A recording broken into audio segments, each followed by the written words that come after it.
Good afternoon प्रीति।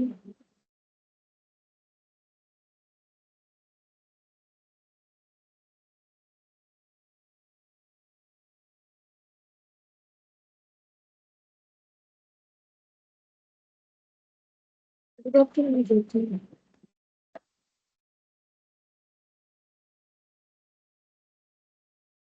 देखिए, हम लोग ओवरहेड स्टार्ट किए थे लास्ट क्लास में, ठीक है। वही वाला हम लोग अभी कंटिन्यू करने वाले हैं। तो लास्ट क्लास में हम लोगों ने ओवरहेड का कंसेप्ट जितना समझा था उस पे एक क्वेश्चन किया था, लेकिन उस क्वेश्चन में हमें सेकेंडरी डिस्ट्रीब्यूशन भी बोला था जो हम लोग नहीं किए थे क्योंकि हम लोगों ने सेकेंडरी डिस्ट्रीब्यूशन नहीं सीखा था, ठीक है। तो आज हम लोग सेकेंडरी डिस्ट्रीब्यूशन ही सीखेंगे कि क्या होता है, ठीक है। तो सबसे पहले यहाँ लास्ट क्लास में भी मैंने एक बार बताया था कि सेकेंडरी डिस्ट्रीब्यूशन क्या होता है। एक्चुअली प्राइमरी डिस्ट्रीब्यूशन होने के बाद प्राइमरी डिस्ट्रीब्यूशन क्या था, जब हम लोग ओवरहेड के खर्चे को प्रोडक्शन और सर्विस डिपार्टमेंट में एलोकेट या अपोर्शन कर देते हैं तो वो प्राइमरी डिस्ट्रीब्यूशन होता है। अब उसके बाद खर्चे को प्रोडक्ट फिनिश गुड्स में एब्जॉर्ब करवाना होता है, लेकिन सर्विस डिपार्टमेंट का खर्चा डायरेक्टली फिनिश गुड्स तक नहीं जा सकता है क्योंकि सर्विस डिपार्टमेंट जो है फिनिश्ड गुड्स प्रोड्यूस करने के लिए मैंडेटरी डिपार्टमेंट नहीं होता है। वो हम लोग बोल सकते हैं एंसिलरी होता है या जो है कंप्लीमेंट या फिर हेल्प करने के लिए प्रोडक्शन डिपार्टमेंट को स्मूथली रन करवाने के लिए होता है। तो सर्विस डिपार्टमेंट का खर्चा फिनिश गुड्स तक भाया प्रोडक्शन डिपार्टमेंट होके जाता है। तो ये जो सर्विस डिपार्टमेंट अपना खर्चा प्रोडक्शन डिपार्टमेंट में ट्रांसफर करता है उस प्रोसेस को बोला जाता है सेकेंडरी डिस्ट्रीब्यूशन, ठीक है। अब ये सेकेंडरी डिस्ट्रीब्यूशन कैसे होता है, तो इसमें ना 4-5 मेथड्स है, वो हमें सीखने पड़ेंगे पहले, उसके बाद ही हम लोग ये क्वेश्चन का जो बाकी पोर्शन है वो कर पाएंगे। तो पहले हेडिंग करेंगे सेकेंडरी डिस्ट्रीब्यूशन।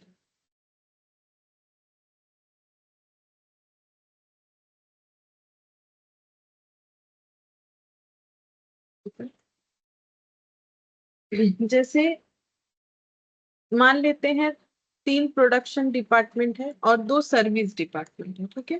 तो नॉर्मली क्या होता है कि सर्विस डिपार्टमेंट जो है वो प्रोडक्शन डिपार्टमेंट को सर्विस प्रोवाइड करने के लिए होता है। तो सर्विस डिपार्टमेंट जो है वो प्रोडक्शन डिपार्टमेंट को सर्विस प्रोवाइड करता है, ठीक है। क्या तीन, जैसे मैंने यहाँ 3 प्रोडक्शन डिपार्टमेंट लिया है तो क्या तीनों को ही सर्विस प्रोवाइड करेगा, ऐसा कोई मैंडेटरी है? नहीं, मैंडेटरी नहीं है। जैसे मैंने तो यहाँ दिखाया कि S1 तीनों को कर रहा है, लेकिन हो सकता है कि S1 सिर्फ P2 को करता हो सर्विस प्रोवाइड, या फिर P3 को करता हो, या फिर P1 P3 को करता है। तो कोई दो, एक या तीनों में कर सकता है, ठीक है। ऐसा कोई रूल्स नहीं है कि सभी में करना पड़ेगा, ऐसा मैंडेटरी कुछ भी नहीं है, ठीक है। अच्छा, अब यहाँ पर जो S2 है उसका भी सेम हम बोल सकते हैं। S2 P1 को सर्विस प्रोवाइड कर सकता है, P2 को कर सकता है, P3 को कर सकता है, या फिर किसी एक को, या फिर मोर देन वन को कर सकता है, ठीक है। तो ये सेकेंडरी डिस्ट्रीब्यूशन में क्या है, हमें ये समझना है कि सर्विस डिपार्टमेंट अपना खर्चा प्रोडक्शन डिपार्टमेंट में ट्रांसफर करता है ताकि वो जाके फिनिश गुड्स पे ऐड हो, ठीक है। और सर्विस डिपार्टमेंट का खर्चा प्रोडक्शन डिपार्टमेंट में ट्रांसफर करने का और एक लॉजिक भी ये है कि सर्विस डिपार्टमेंट बनाए क्यों गए हैं, प्रोडक्शन डिपार्टमेंट को हेल्प करने के लिए। तो सर्विस डिपार्टमेंट में जो भी खर्चा इनकर्ड होगा वो प्रोडक्शन डिपार्टमेंट के लिए हो रहा है, कि प्रोडक्शन डिपार्टमेंट को हेल्प करने के लिए ये डिपार्टमेंट एस्टेब्लिश किया गया है। तो फिर ये डिपार्टमेंट का जो भी खर्चा होता है वो प्रोडक्शन डिपार्टमेंट के लिए होता है। बेसिकली सर्विस डिपार्टमेंट का जो भी खर्चा इनकर्ड होता है वो प्रोडक्शन डिपार्टमेंट के लिए होता है। इसीलिए सर्विस डिपार्टमेंट अपना जो भी खर्चा है वो अपने पास नहीं रख के पूरा का पूरा खर्चा ट्रांसफर कर देगी प्रोडक्शन डिपार्टमेंट में, और उन सब प्रोडक्शन डिपार्टमेंट में जिसको उसने सर्विस प्रोवाइड किया है, ठीक है। ये कंसेप्ट है। तो अभी हम लोग लिखेंगे मेथड्स। तो मेथड्स ऑफ सेकेंडरी डिस्ट्रीब्यूशन, तो कितने सारे मेथड्स है देखो।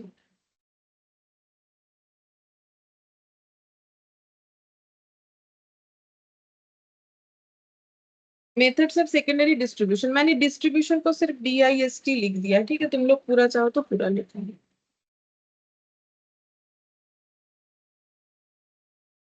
तो यहाँ पर हो जाएगा direct redistribution method,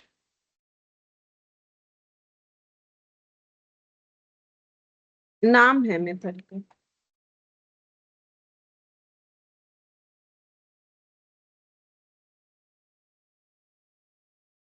state methods,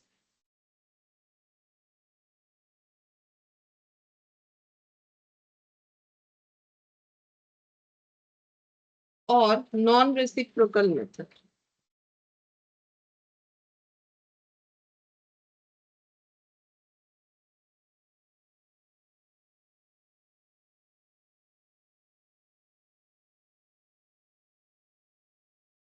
third में है रेसिप्रोकल सर्विस मेथड।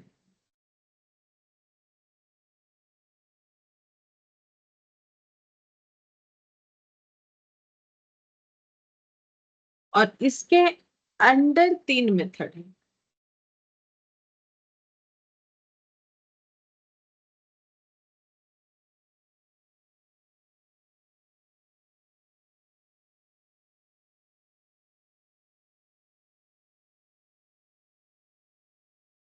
पहले मेथड का नाम है simultaneous equation method.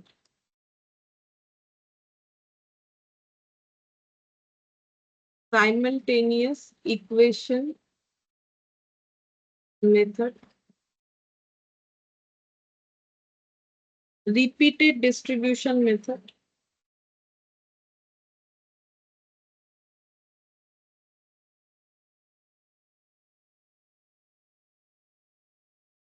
Trial and error method.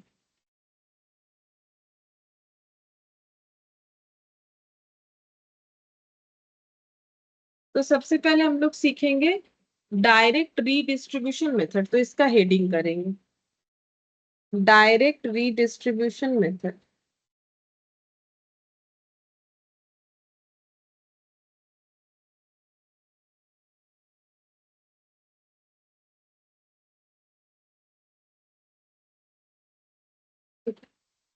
तो ये मेथड हमें कब अप्लाई करना है? पहला बात है, अगर क्वेश्चन हमें बोलेगा कि इस क्वेश्चन को डायरेक्ट रीडिस्ट्रीब्यूशन मेथड से करो, तब तो हमें कुछ सोचने का जरूरत नहीं, हम लोगों को जो मेथड का नाम दे देगा हम लोग उसी मेथड को फॉलो कर लेंगे। लेकिन अगर क्वेश्चन में हमें कोई मेथड नहीं बोला है बट सेकेंडरी डिस्ट्रीब्यूशन करना है, तो हमें ये सब में से कौन सा मेथड फॉलो करना चाहिए उसका भी हम कंसेप्ट बताएंगे, ठीक है। जैसे कि अगर हमारे पास 3 सर्विस डिपार्टमेंट है, सॉरी 3 प्रोडक्शन डिपार्टमेंट है, एग्जाम्पल के तौर पे P1 P2 P3, और 2 सर्विस डिपार्टमेंट है एस 1 और एस 2, ठीक है। अब सर्विस डिपार्टमेंट तो प्रोडक्शन डिपार्टमेंट को सर्विस देने के लिए ही बना हुआ है, ठीक है, तो उस पे तो हम कोई बात नहीं कर रहे हैं। अब सर्विस डिपार्टमेंट तीनों के तीनों प्रोडक्शन डिपार्टमेंट को सर्विस देता हो या 2 को देता हो या 1 को देता हो, ठीक है, लेकिन देगा, ठीक है, इसीलिए बना हुआ है। लेकिन क्या सर्विस डिपार्टमेंट अपने आपस में, ठीक है, मतलब एक दूसरे में सर्विस प्रोवाइड करते हैं कि नहीं? अगर S1 S2 को कोई भी सर्विस नहीं प्रोवाइड करता है और S2 S1 को कोई भी सर्विस नहीं प्रोवाइड करता है।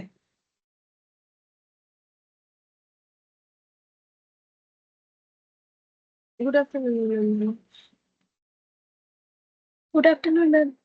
तो ऐसे कंडीशन में, ठीक है, ऐसे कंडीशन में क्या होता है, ये मेथड लगाना पड़ेगा। मतलब ये मेथड कब होता है? अगर सर्विस डिपार्टमेंट एक दूसरे को सर्विस प्रोवाइड नहीं करते हैं, सिर्फ प्रोडक्शन डिपार्टमेंट को ही करते हैं, ये बोलने का जरूरत नहीं, क्योंकि प्रोडक्शन डिपार्टमेंट को सर्विस देने के लिए ही बना हुआ है, ठीक है, सर्विस डिपार्टमेंट। तो फिर हम लोग ये मेथड का यूज करेंगे। तो यहाँ पर कंसेप्ट क्या हो गया? इग्नोर, ये जस्ट याद रखने के लिए, ठीक है, कोई डेफिनेशन नहीं है।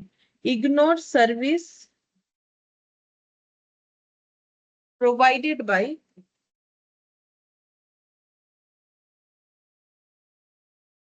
one service department to another service department.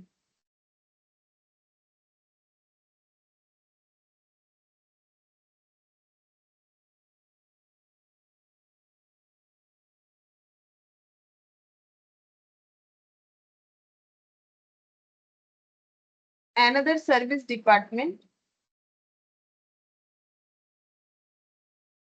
to directly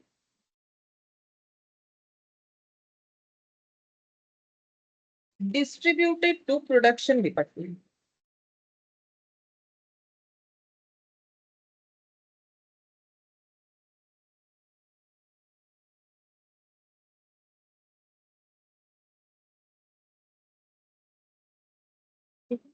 तो मैंने क्या लिखा है? Ignore service provided by one service department to another service department so directly distributed to production department, मतलब एक दूसरे को सर्विस प्रोवाइड कर रहे हैं, इस बात को हमें इग्नोर करना है बेसिकली। मतलब ये क्वेश्चन में रहेगा कि ये एक दूसरे को सर्विस प्रोवाइड नहीं करते हैं, ठीक है। तो फिर हम लोग ये मेथड का यूज करेंगे, सिर्फ जो है डायरेक्टली प्रोडक्शन डिपार्टमेंट को ही सर्विस प्रोवाइड करते हैं, इस बात को मैंने लिखा है। अच्छा, अब इसके रिगार्डिंग हम लोग एक क्वेश्चन करेंगे, हम लोग एक एक मेथड सीखेंगे और क्वेश्चन करेंगे, ठीक है। तो ये लास्ट दिन वाला भी क्वेश्चन जो है हमें कंप्लीट करना पड़ेगा, ये वाला इनकम्प्लीट है, एक पोर्शन किया दूसरा वाला नहीं किया है जिसमें सेकेंडरी डिस्ट्रीब्यूशन है, लेकिन वो बाद में करेंगे। पहले मेथड के नाम के साथ हम लोग एक एक क्वेश्चन देखेंगे, हमें मेथड समझ में आ जाएगा, उसके बाद हम लोग डिसाइड करेंगे कि ये वाले क्वेश्चन में सेकेंडरी डिस्ट्रीब्यूशन कौन से मेथड से होगा। तो अभी हम देखो क्वेश्चन नंबर 1 यहाँ पर देखते हैं, ठीक है। ये देखो इलास्ट्रेशन 1, ये वाला क्वेश्चन में क्या बोला है, देखो बोल रहा है Excel limited has 3 production department, ठीक है। ये देखो नाम दिख रहा है, प्रोडक्शन डिपार्टमेंट 3 है, ABC, एंड 4 सर्विस डिपार्टमेंट, ये देखो 4 सर्विस डिपार्टमेंट है, नाम दे दिया है। The expenses for this department as per primary distribution summary as follows, बोल रहा है ये सभी डिपार्टमेंट का, चाहे सर्विस हो चाहे प्रोडक्शन डिपार्टमेंट हो, सभी का प्राइमरी डिस्ट्रीब्यूशन का समरी दे दिया है। मतलब प्राइमरी डिस्ट्रीब्यूशन इस क्वेश्चन में ऑलरेडी हो चुका है, मतलब हमें प्राइमरी डिस्ट्रीब्यूशन नहीं करना पड़ेगा, प्राइमरी डिस्ट्रीब्यूशन हो चुका है। क्वेश्चन हमें बोल रहा है कि आफ्टर प्राइमरी डिस्ट्रीब्यूशन ये दिख रहा है कि सर्विस डिपार्टमेंट का टोटल 9,60,000 और प्रोडक्शन का 80 लाख इंडिविजुअली भी हमें दिया हुआ है। तो प्राइमरी डिस्ट्रीब्यूशन का मतलब था खर्चे को, डायरेक्ट खर्चे को एलोकेट, मतलब डायरेक्टली खर्चे को एलोकेट या अपोर्शन करना, जैसे हम लोगों ने यहाँ पर किया था। ये देखो total overhead as per primary distribution, ये जो हम लोगों ने निकाला था ये ऑलरेडी इन्होंने यहाँ पर करके दे दिया है, ठीक है। अब कैसे किया नहीं किया उससे हमें कोई मतलब नहीं, लेकिन हमें बता दिया कि भाई ये प्राइमरी डिस्ट्रीब्यूशन का डेटा है, मतलब ये चीज हमें करके दे दिया, ये जो दिख रहा है ये हमें करके दे दिया गया है, ठीक है। अच्छा, तो फिर हमें क्या करने बोलेगा, आई थिंक सेकेंडरी डिस्ट्रीब्यूशन, देखो क्या बोल रहे हैं।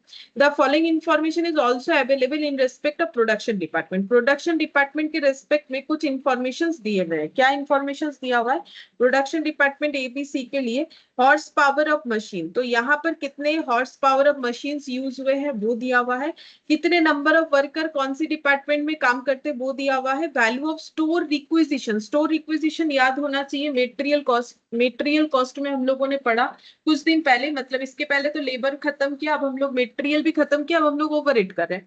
तो वैल्यू ऑफ स्टोर रिक्विजिशन मतलब स्टोर में जो रिक्वेस्ट भेजा जाता है प्रोडक्शन के रॉ मटेरियल के लिए, तो उसका वैल्यू, ठीक है। ये हमें दिया हुआ है तीनों डिपार्टमेंट के डिटेल्स के रिगार्डिंग। अब इसका क्या करना है देखते हैं क्या काम में आएगा।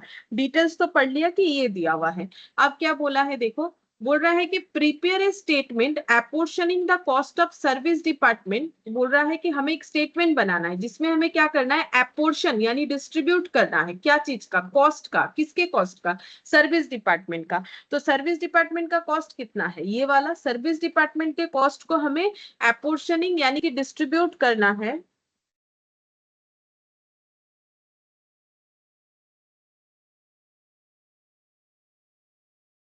Good afternoon.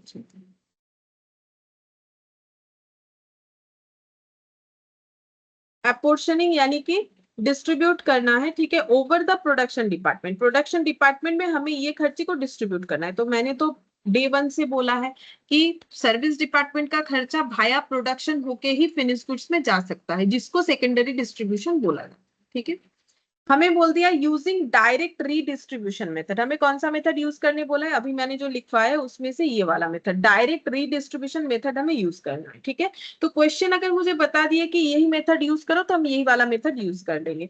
लेकिन ये मेथड कब यूज होता है, जब सर्विस डिपार्टमेंट प्रोडक्शन डिपार्टमेंट को तो सर्विस प्रोवाइड करता है लेकिन आपस में नहीं करता है। तो देख लो यहाँ पर हमें जो दिया हुआ है, ऐसा हमें कहीं पर भी नहीं दिख रहा है कि सर्विस डिपार्टमेंट प्रोडक्शन डिपार्टमेंट के अलावा अपन एक दूसरे को भी सर्विस प्रोवाइड कर रहा है, ऐसा हमारे पास लेकिन कोई इंफॉर्मेशन है भी नहीं। भले ही मुझे क्वेश्चन तो बता ही दिया है तो मुझे दिमाग लगाने का जरूरत तो है नहीं कि मुझे इस क्वेश्चन को कौन से मेथड से करना पड़ेगा, क्योंकि मुझे तो बोला नहीं कि यूज एप्रोप्रिएट मेथड, नहीं बोला है। लेकिन अगर ये पॉइंट नहीं बोलता कि यूजिंग डायरेक्ट रीडिस्ट्रीब्यूशन मेथड, हम एक बात कह रहे हैं, तो फिर हम लोग फिर भी यहाँ पर एक चीज जरूर देख सकते हैं कि प्रोडक्शन डिपार्टमेंट को हेल्प करने के लिए ये सारे सर्विस डिपार्टमेंट है, लेकिन कहीं ऐसा कोई इंफॉर्मेशन हमारे पास अवेलेबल नहीं है कि स्टोर डिपार्टमेंट इन सबको सर्विस प्रोवाइड किया, या पावर ने इन सबको सर्विस प्रोवाइड किया, या कैंटीन ने इन सबको सर्विस प्रोवाइड किया।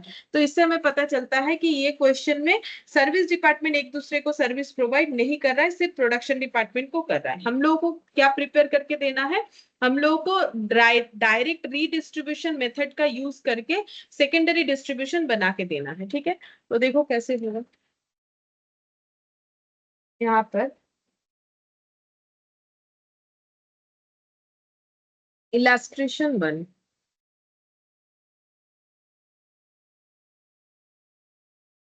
सेकेंडरी ओवरहेड डिस्ट्रीब्यूशन स्टेटमेंट ऐसे लिखते हैं। Secondary overhead distribution statement.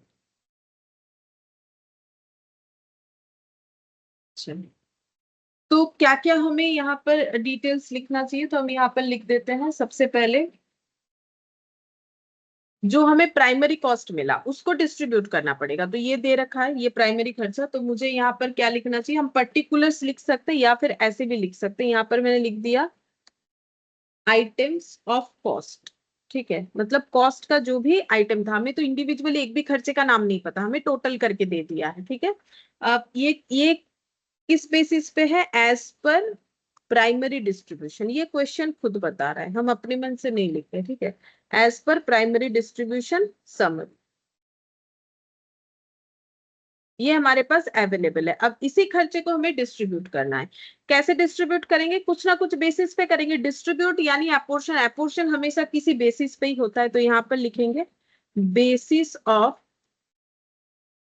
Apportionment.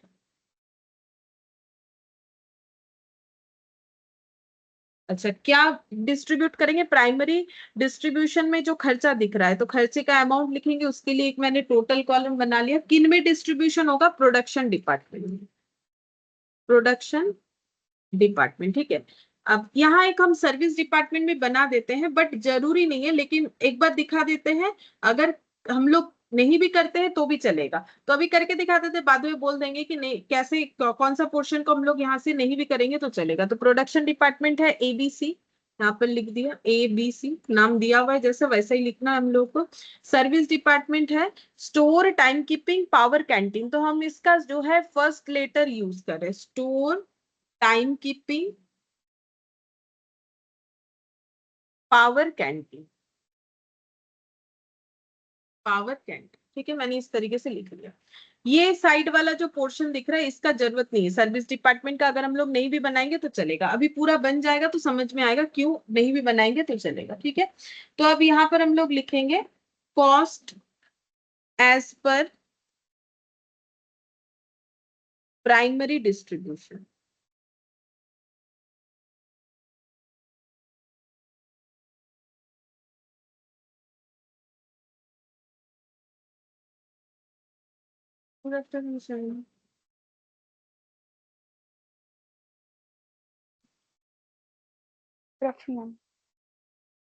Cost as per primary distribution, तो कॉस्ट हमें क्वेश्चन दे दिया होगा, वहां से देख देख के जस्ट लिखना है। तो 30 लाख, 26 लाख, 24 लाख, तो ए में लिखेंगे 30 लाख, 30 लाख। बी में है 26 और 24।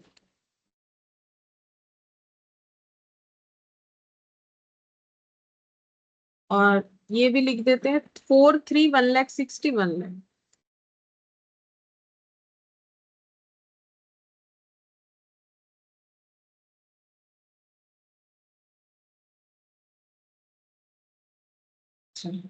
टोटल कितना होगा, अगर टोटल हम लोग करते हैं तो उसमें हम लोग का टोटल हो जाएगा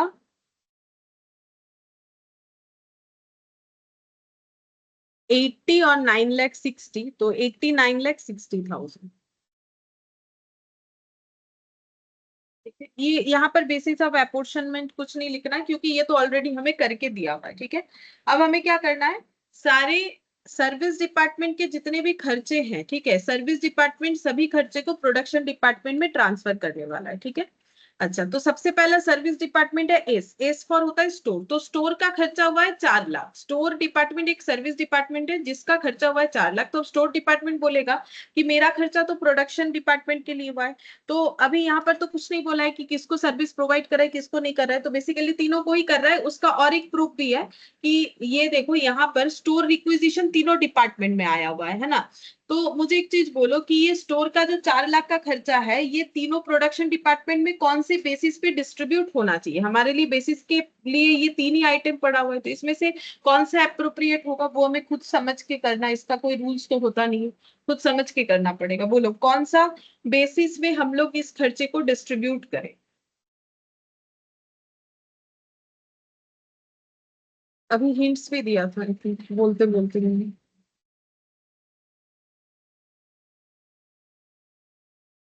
ये तीन ही तो है, horse power, number of worker और value of store requisition. Value of store requisition. Value of store requisition, store का खर्चा, ठीक है। तो यहाँ पर लिखेंगे स्टोर जो सर्विस डिपार्टमेंट है उसके खर्चे को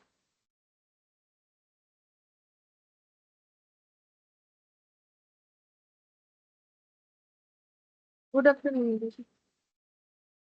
गुड आफ्टरनून मैम। यहाँ पर लिखेंगे वैल्यू ऑफ स्टोर रिक्विजिशन। अच्छा, रेशियो क्या बन जाएगा? रेशियो यहाँ पर चेक करते हैं। रेशियो हम लोग का बन जाएगा, कितना हो जाएगा?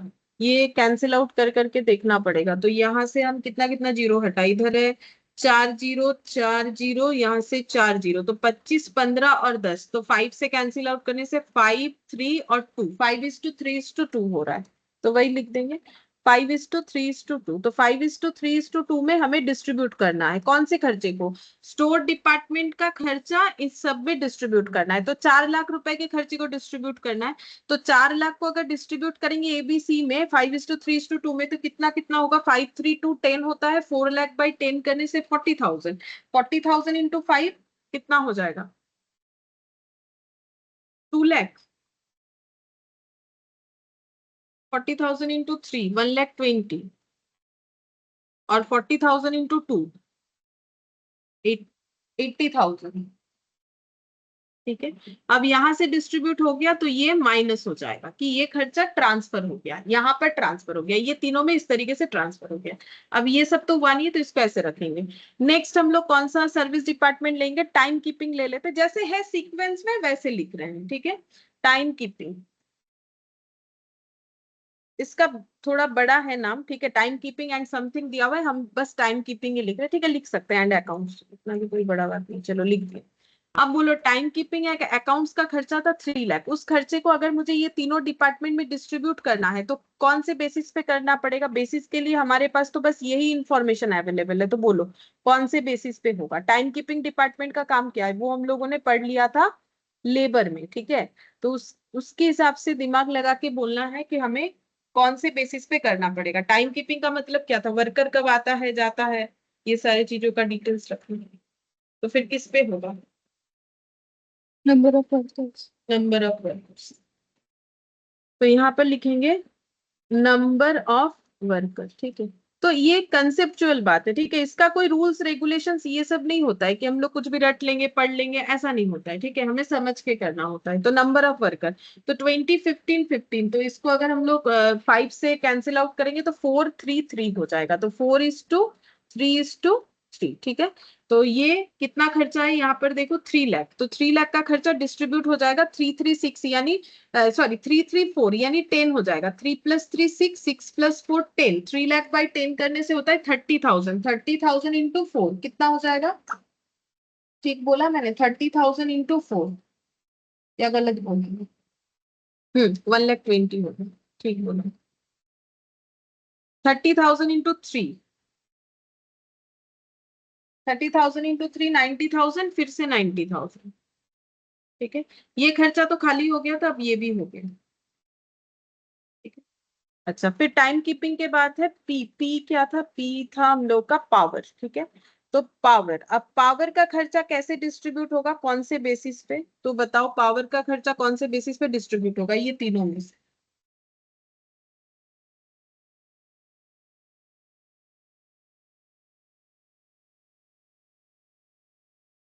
बोलो किससे होगी। ये तीनों में से पता नहीं चल रहा है पावर का खर्चा किस में डिस्ट्रीब्यूट होगा। Horse power of machine. हाँ, ये तो दिख ही रहा है, हॉर्स पावर ऑफ मशीन।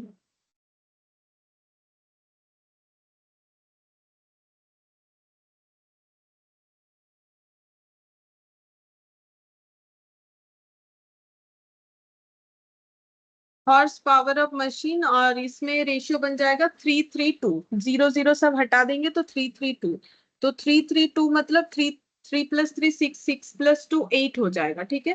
तो 8 होने से यहाँ पर हम लोग का कितना हो जाएगा, ये है 1,60,000, तो 1,60,000 डिवाइडेड बाई 8 कितना हो जाएगा, 20,000, 20,000 इंटू 3, 60,000, फिर से 60,000, फिर 40,000, ठीक है। तो अब ये वाला खर्चा भी हमारा खत्म हो गया, डिस्ट्रीब्यूट हो गया, ठीक है, खत्म हो गया पी का। और सी, सी फॉर क्या था, सी था हम लोग का कैंटीन। बोलो कैंटीन का खर्चा किस पे डिस्ट्रीब्यूट होना चाहिए, बेसिस ये तीनों में से कोई एक होगा, तो सोच के बताओ कैंटीन का खर्चा क्यों होता है, उसी बेसिस पे होना चाहिए। Number of workers. Number of worker, लोग खाते हैं, ठीक है, वर्कर के लिए कैंटीन बनाया गया ना, तो वो लोग खाते हैं तो उनके ऊपर ये खर्चा डिस्ट्रीब्यूट करना पड़ेगा ना। नंबर ऑफ वर्कर, तो नंबर ऑफ वर्कर का जो रेशियो पहले बना हुआ है तो वो देख के लिख देंगे 4:3:3, तो 3:3:6, 6 + 4 10 हो गया, खर्चा है 1,00,000, 1,00,000 यहाँ से माइनस हो जाएगा, ठीक है। तो 1,00,000 डिवाइडेड बाई 10, 10,000, 10,000 इंटू 4, 40,000, 10,000 इंटू 3, 30,000, और 10,000 इंटू 3, 30,000, ठीक है, ऐसे हो जाएगा। तो यहाँ पर भी लिख सकते हैं हम लोग, यहाँ पर 1,00,000 हो जाएगा, ठीक है, यहाँ पर माइनस में हम लोग का कितना आ जाएगा, ये टोटल था हम लोग का 1,60,000, यहाँ पर हम लोग का कितना आ जाएगा, ये था हम लोग का 3,00,000,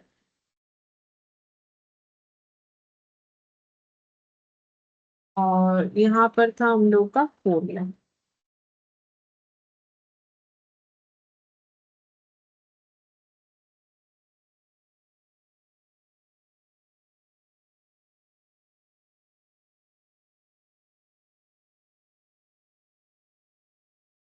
अब यहाँ पर हम लोग ये चेक करेंगे कितना हो रहा है, तो देखो ये जितने भी सर्विस डिपार्टमेंट है ये 0 हो जाएगा, ये 0 हो जाएगा, ये 0 हो जाएगा, ये 0 हो जाएगा, ठीक है, क्योंकि सर्विस डिपार्टमेंट का सारा खर्चा खाली हो गया।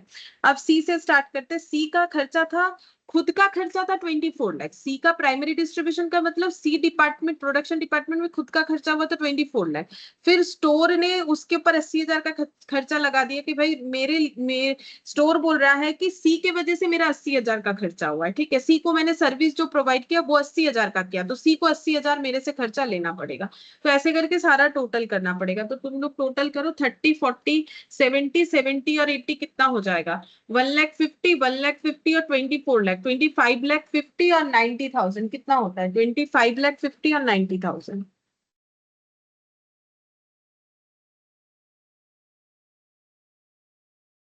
26,40,000। फिर ये 26,00,000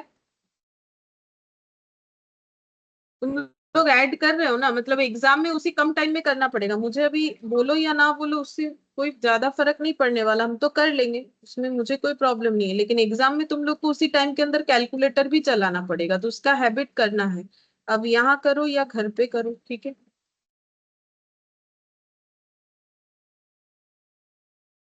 30,00,000, 2,00,000 और ये हो जाएगा 3,00,000, 3,20,000 और 60, 3,80,000, 3,00,000 और 30, 3,80,000 प्लस 40,000, 34,20,000।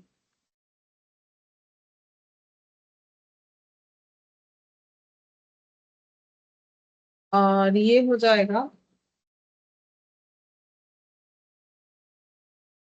यहाँ पर 89,60,000 माइनस 4 और 3 7 और ये हो गया 8 9,60,000 तो 80 लाख।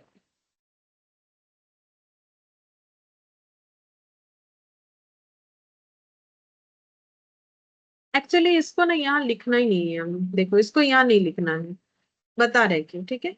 ये टोटल करने से 89,60,000 आएगा ये वाला, ये इधर लिखने का जरूरत नहीं। अगर हम लोग कॉलम ऐसा बना रहे तो 89,60,000 एक बार टोटल करके देख लो, ये सब मिला के वही आएगा 34,20,000। बताते हैं क्यों आएगा। 29 लाख प्लस 26,40,000, ठीक है, ये इतना ही आएगा। क्यों आएगा? क्योंकि ये खर्चे में क्या हुआ, ये खर्चे में ये सारे खर्चे एड ऑन हुए, बस अलग अलग तरीके से ऐड ऑन हुए, मतलब डिस्ट्रीब्यूट होते हुए ऐड ऑन हुआ है, लेकिन ओवरऑल इसी में ये खर्चा ऐड हुआ है, ठीक है। तो इसका टोटल मेरा ये आएगा। अगर हम यहाँ पर माइनस माइनस लिख देंगे तो फिर मेरा वो कॉलम जो है प्रेजेंटेशन सही नहीं जाएगा, ठीक है। अब हम जो बोल रहे थे कि हम लोग चाहे तो ये वाला कॉलम अवॉइड कर सकते हैं इस मेथड में, ये वाला, ठीक है। ये नहीं भी बनाएंगे तो चलेगा, क्योंकि इसमें आखिर में आके तो ये माइनस होके मतलब जीरो ही होना है, तो ये नहीं भी बनाएंगे तो भी चलेगा। तो अगर ये नहीं बनाते, इन दैट केस ये 89,60,000 के जगह ये 80 लाख दिखेगा, ठीक है। तब हम लोग यहाँ पर वो सारे खर्चे को लिख के ऐड करेंगे तो 89,60,000 आएगा। हम फिर से बताते हैं, अगर हम लोग ये साइड वाला डेटा नहीं करते हैं तो ये 89,60,000 के जगह 80 लाख दिखेगा। अब यहाँ पर हम लोग 4 लाख, यहाँ पर हम लोग 3 लाख, यहाँ पर हम लोग 1,60,000 और यहाँ पर हम लोग जो 1 लाख का डिस्ट्रीब्यूशन किया वो 80 लाख में ये सब ऐड होके 89,60,000 दिखेगा। तब हम लोग इसके नीचे नीचे लिख के वो भी ऐड प्रोसेस में दिखा सकते हैं कि भाई हम लोगों ने इतना खर्चा डिस्ट्रीब्यूट किया। लेकिन मैंने अभी यहाँ पर ये वाला भी दिखा दिया, तो अब ये जो है हमारे ऊपर है कि हम लोग ये भी करें या फिर अलग से करें, ठीक है। अब एग्जाम में हम लोग ये वाला जो है अवॉइड कर सकते हैं तो थोड़ा सा टाइम बच जाएगा, क्योंकि इतना कुछ लिखना होता है इतने कम समय पे, ठीक है। तो इसीलिए ये जो है सर्विस डिपार्टमेंट वाला बात, ये वाला अगर हम लोग नहीं भी स्ट्रक्चर बनाते तो भी चलेगा, कोई प्रॉब्लम नहीं, क्योंकि इसमें आखिर में जीरो आ जाता है। इस मेथड में, सभी मेथड में ऐसा नहीं होगा। तो इस मेथड में अगर हम लोग सर्विस डिपार्टमेंट वाला साइड नहीं भी बनाएंगे तो भी चलेगा, लेकिन अगर नहीं बनाएंगे तब हमें क्या करना है, तब ये 89,60,000 के जगह ऑटोमेटिकली 80 लाख आएगा और 9,60,000 यहाँ पर एडिशन होकर हमेशा 89,60,000 दिखना चाहिए, क्योंकि ये तीनों का टोटल 89,60,000 आएगा, क्योंकि प्राइमरी डिस्ट्रीब्यूशन प्लस सेकेंडरी मिला के इतना है और इसका डिस्ट्रीब्यूशन ये है, ठीक है। तो इसमें हमें क्या करना है, यहाँ पर जो है ये बाकी खर्चे को लिख के ऐड करना है, तब ये 80,60,000 करके हमें प्रेजेंट करना पड़ेगा। तो जैसा हम लोग प्रेजेंटेशन करेंगे उस हिसाब से हमें सोच समझ के लिखना है, मतलब कुछ भी इलॉजिकल तो हम लोग लिख नहीं सकते ना। तो ये हो गया मेथड नंबर 1 हम लोग का, जो कि है डायरेक्ट रीडिस्ट्रीब्यूशन मेथड। ये मेथड हमें तब फॉलो करना चाहिए जब सर्विस डिपार्टमेंट एक दूसरे को सर्विस नहीं प्रोवाइड करता है, सिर्फ प्रोडक्शन डिपार्टमेंट को करता है। यहाँ पर देख लो, सर्विस डिपार्टमेंट ने सिर्फ प्रोडक्शन को किया है, कहीं पर भी ये सर्विस डिपार्टमेंट एक दूसरे को सर्विस प्रोवाइड नहीं किया है। क्या सर्विस भी एक दूसरे को सर्विस प्रोवाइड करता है? हाँ करता है। ऐसा भी हमारे पास क्वेश्चन आ जाएगा, उसके बेसिस पे भी हमें मेथड दिखेगा, ठीक है। तो नेक्स्ट मेथड हम लोग पढ़ेंगे स्टेप मेथड और नॉन रेसिप्रोकल मेथड, या फिर इसका और एक नाम भी है वो भी लिख लेते हैं, step ladder method,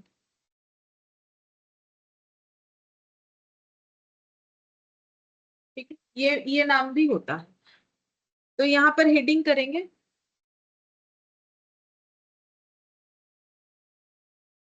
step distribution method, ठीक है। कोई भी एक ही नाम लिखने से होगा, तो हम लिख देते हैं स्टेप डिस्ट्रीब्यूशन भी इसे बोलते हैं, ठीक है। ये भी लिख लो, इसे स्टेप डिस्ट्रीब्यूशन भी बोलते हैं, और स्टेप डिस्ट्रीब्यूशन मेथड, क्योंकि कौन सा नाम दे दे वो तो मुझे भी नहीं पता। स्टेप मेथड या step distribution method, non reciprocal method या स्टेप लैडर मेथड। तो स्टेप डिस्ट्रीब्यूशन मेथड हम हेडिंग कर रहे हैं। अच्छा, ये मेथड हमें कब अप्लाई करना चाहिए? अगर क्वेश्चन खुद बोल रहा है कि स्टेप डिस्ट्रीब्यूशन मेथड लगाओ तब तो हम लोग लगा देंगे, लेकिन अगर हमें बोले कि यूज एप्रोप्रिएट मेथड, तो ये मेथड हमें यूज करना है कि नहीं उसका हमें कैसे पता चलेगा? तो इस मेथड का एप्लीकेशन तब होता है जैसे कि एग्जाम्पल के तौर पे 3 सर्विस डिपार्टमेंट, दो सॉरी 3 प्रोडक्शन डिपार्टमेंट है, 2 सर्विस डिपार्टमेंट है। अब अगर एग्जाम्पल के तौर पे S1 S2 को सर्विस प्रोवाइड कर रहा है, बस S2 S1 को नहीं कर रहा है, ठीक है। अब उल्टा भी हो सकता है, मतलब सीधा बात यह है कि सर्विस डिपार्टमेंट एक सर्विस डिपार्टमेंट दूसरे को कर रहा है, लेकिन दूसरा जो है वो इसको नहीं कर रहा है। मतलब एक दूसरे को सर्विस प्रोवाइड करता है, मतलब सिर्फ वन साइडेड हो रहा है, ठीक है। एक गिवर है, एक रिसीवर है, ठीक है, दूसरा गिवर नहीं है। ऐसे केस में हम लोग ये मेथड का यूज करेंगे, ठीक है। तो हम लिखवा देते हैं कि कब हमें इस मेथड का यूज करना चाहिए। तो पहला point, when one service department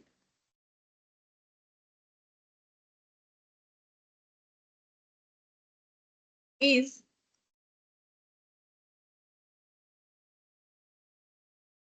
providing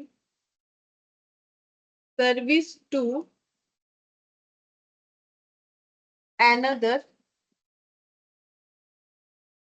service department in return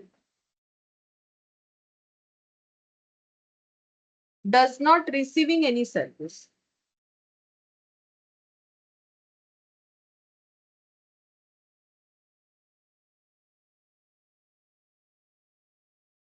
ठीक है, मतलब जो दूसरे को सर्विस प्रोवाइड करेगा, जिसको प्रोवाइड करेगा उससे नहीं लेगा, ठीक है।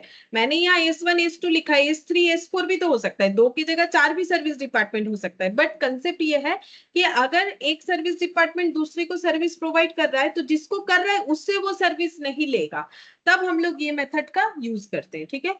अब अगर more than one service department हुआ तो हमें और एक चीज चेक करना पड़ता है, अभी लिखवा के रखते हैं, ये एक क्वेश्चन आएगा तो पता चलेगा। When we have more than one service department, sorry, more than two service department,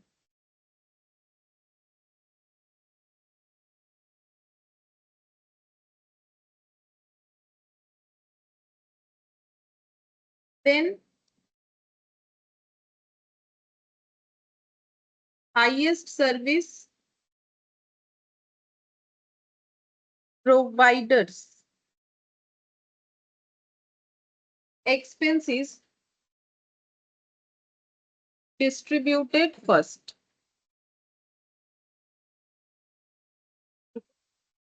तो अगर दो से ज्यादा सर्विस डिपार्टमेंट हुआ तो जो हाईएस्ट सर्विस प्रोवाइड किया है उसका एक्सपेंसेस पहले डिस्ट्रीब्यूट करना पड़ेगा। अब इस चीज का मतलब क्या है, तो ये ऐसे नहीं समझाया जा सकता है, क्वेश्चन आएगा तो समझ जाएंगे, ठीक है। तो ये पॉइंट अभी ड्यू रहने देते हैं, कोई क्वेश्चन आएगा तो उसमें हम लोग कोई ना कोई क्वेश्चन आ जाएगा, ठीक है, जहां पर हम लोग इस पॉइंट को डील कर लेंगे। अभी हम लोग इस मेथड को सीखने के लिए जो क्वेश्चन लेंगे वो है इसके बाद वाला, ये वाला क्वेश्चन से बनेगा इलास्ट्रेशन 2। यहाँ पर क्या बोला है देखो, यहाँ पर वैसे ना हमें मेथड बता दिया है, क्या मेथड बोला है, हमें स्टेप मेथड का यूज करना है ये बता दिया है। लेकिन हम लोग यहाँ पर चेक करेंगे कि ये स्टेप मेथड यूज तो तब होता है ना जब सर्विस डिपार्टमेंट जो है दूसरे को प्रोवाइड कर रहा है बट दूसरे से लेगा नहीं, ठीक है। तो यहाँ पर देखो कौन कौन सा सर्विस डिपार्टमेंट है, कौन कौन सा प्रोडक्शन डिपार्टमेंट है। Suppose the expense of two production department A and B, तो ये दोनों क्या है, ये दोनों है प्रोडक्शन डिपार्टमेंट, ठीक है। और बाकी इसका मतलब ये दोनों क्या है, सर्विस डिपार्टमेंट, वो भी क्वेश्चन बोल रखा है, ठीक है। अब यहाँ पर देखो तीन चारों डिपार्टमेंट का खर्चा दे दिया है कि एक्स डिपार्टमेंट एक्स का खर्चा, डिपार्टमेंट वाई का, डिपार्टमेंट ए का, डिपार्टमेंट बी का, जिसमें से ये दोनों प्रोडक्शन डिपार्टमेंट का खर्चा है, ये दोनों सर्विस डिपार्टमेंट का खर्चा है। अब यहाँ पर हमें पढ़ने आना चाहिए कि कौन सा डिपार्टमेंट किसे सर्विस प्रोवाइड कर रहा है, ठीक है। तो देखो यहाँ पर क्या बोला है, ये कॉलम देखने से पता चलेगा अपोर्शनमेंट बेसिस। तो नॉर्मली इसके पहले वाले क्वेश्चन में हम लोगों को कुछ बेसिस दे दिया था, like number of employees, horse power, store requisition, हम लोग उसके बेसिस पे डिस्ट्रीब्यूट करें। बट यहाँ पर हमें परसेंटेज दे दिया है कि भाई डिस्ट्रीब्यूट अगर करना है इतना इतना इतना इतना परसेंटेज करना है, ठीक है। लेकिन किस पे करे, कैसे करे, वो भी तो समझना पड़ेगा। तो इस कॉलम को हमें पढ़ के समझना है। कॉलम ये हमें बता रहा है, देखो ये जो बना हुआ है टेबल, यहाँ पर ये बोल रहा है कि डिपार्टमेंट एक्स जो है, डिपार्टमेंट एक्स कौन है, एक सर्विस डिपार्टमेंट है, तो उस वो जो है वो किसको सर्विस प्रोवाइड किया है, वो वाई को किया है, वो ए को किया है, वो बी को किया है। ए और बी को करना तो बड़ा ही नॉर्मल बात है क्योंकि प्रोडक्शन डिपार्टमेंट को सर्विस प्रोवाइड करने के लिए सर्विस डिपार्टमेंट एस्टेब्लिश हुआ है। अब ए बी में से किसी एक को भी कर सकता था, चलो दोनों को किया है, और उसने वाई को भी किया है। वाई कौन है, एक सर्विस डिपार्टमेंट है। बेसिकली एक्स और वाई जो है वो क्या है, सर्विस डिपार्टमेंट है मेरे एग्जांपल के अकॉर्डिंग। तो एक्स जो है वो वाई को सर्विस प्रोवाइड कर रहा है, ठीक है। तो अब ये मेथड तभी एप्लीकेबल होता है नॉर्मली जब हमारा S2 S1 को सर्विस प्रोवाइड नहीं करेगा, मतलब YX को सर्विस प्रोवाइड नहीं करेगा। देखो वो दिख भी रहा है, ये कौन है, Y डिपार्टमेंट। इसने किसको सर्विस प्रोवाइड किया, Y डिपार्टमेंट जो है, Y तो Y को करेगा नहीं, पहला बात है देखो, Y को करेगा नहीं, ये पढ़ने आना चाहिए। ये Y जो है ये तो Y कॉलम बना हुआ है, तो Y को तो करेगा नहीं, ये तो नॉर्मल बात है। तो Y ने किसको किया है, A को किया है, B को किया है। कितना बोल रहा है कि जो सर्विस प्रोवाइड किया उसके हिसाब से उसके खर्चे का 40% ए को देना पड़ेगा, 60% बी को देना पड़ेगा। ठीक है, अगर हम लोग का यहाँ पर एक कॉलम बना हुआ रहता, इस तरीके से दिखाते हैं, अगर हम लोग का यहाँ पर एक कॉलम बना हुआ रहता ऐसे, जैसे यहाँ पर एक्स दिख रहा है, वाई दिख रहा है, वैसे यहाँ एक एक्स भी होना चाहिए था। ठीक है, अगर होता, बता रहे देखो, अगर होता या फिर इन्होंने ये दे ही दिया होता तो हम लोग का कैसे होता, एक्स डिपार्टमेंट खुद को तो सर्विस प्रोवाइड नहीं करेगा, तो ये लाइन के अकॉर्डिंग एक्स वाला मेरा खाली ही रहता, क्योंकि एक्स वाई को सर्विस प्रोवाइड कर सकता है, ए को कर सकता है, बी को कर सकता है। तो एक्स ने किसको किसको किया, वाई को, ए को और बी को। वाई किसको कर सकता है, क्योंकि मुझे पहले से ही मेथड बता दिया है, तो उसके हिसाब से इसका मतलब वाई और एक्स को सर्विस प्रोवाइड नहीं करेगा, बाकी दो प्रोडक्शन डिपार्टमेंट को कर सकता है, या किसी एक को भी एक प्रोडक्शन डिपार्टमेंट को भी कर सकता है। इसने दोनों को किया, वाई खुद को तो नहीं करेगा और एक्स को भी नहीं करेगा, क्योंकि तभी जाके ये वाला मेथड एप्लीकेबल होगा। ठीक है, तो यहाँ पर वो बना हुआ है। और जो डिपार्टमेंट है ये तो प्रोडक्शन डिपार्टमेंट है, तो ये थोड़ी ना कोई सर्विस प्रोवाइड करने के लिए बैठा हुआ है, तो ये सब में यहाँ पर ब्लैंक दिखेगा, ये सब में भी यहाँ पर ब्लैंक दिखेगा। अगर यहाँ एक्स कॉलम बना हुआ रहता तो ये इस तरीके से होता, बट वो थोड़ी ना क्वेश्चन में ऐसे करके कुछ देगा। लेकिन मैंने जो कंसेप्ट बोला वो समझाने के लिए मैंने ये कॉलम बना के दिखाया कि इसको रीड कैसे करना है, कि एक्स वाई को सर्विस देता है, ए को देता है, बी को देता है। अब एक्स को तो देगा नहीं, हम खुद ही खुद को थोड़ी ना सर्विस दे सकते। मुझे अगर कोई स्किल है तो हम किसी और को सर्विस दे सकते, जिसका जो भी स्किल है। तो फिर ये जो है यहाँ पर जीरो ही दिखेगा, हमें कोई प्रोवाइड नहीं दिखेगा। और वाई के केस में वाई वाला कॉलम जीरो दिखेगा। अगर वाई एक्स को देता तो यहाँ पर कुछ ना कुछ दिखता। लेकिन नॉर्मली ये जो मेथड है ये तभी एप्लीकेबल होता है जब सर्विस डिपार्टमेंट एक दूसरे को सर्विस प्रोवाइड जरूर करते हैं, लेकिन जो प्रोवाइडर है एक ही प्रोवाइडर होता है, एक ही रिसीवर होता है, मतलब प्रोवाइडर भी है रिसीवर भी है। ऐसा सिचुएशन होने पे ये मेथड नॉर्मली एप्लीकेबल नहीं होता है। तो बाकी तो यहाँ हमें बता दिया इस मेथड से करने के लिए, तो हम लोग इसी मेथड से करेंगे। अब ये मेथड होगा कैसे, तो मेथड का जो सिस्टम है वो जैसा भी हो, बात तो ये है कि हमें ये खर्चे को ये जो खर्चा है 2 लाख और 1.5 लाख का, ये खर्चे को हमें डिस्ट्रीब्यूट करना है इनमें। ठीक है, कैसे डिस्ट्रीब्यूट करना है हमें बता दिया है, कौन से बेसिस पे अपोर्शन करना है। ठीक है, तो चलो अपोर्शन करके देखते हैं। यहाँ पर इलास्ट्रेशन 2,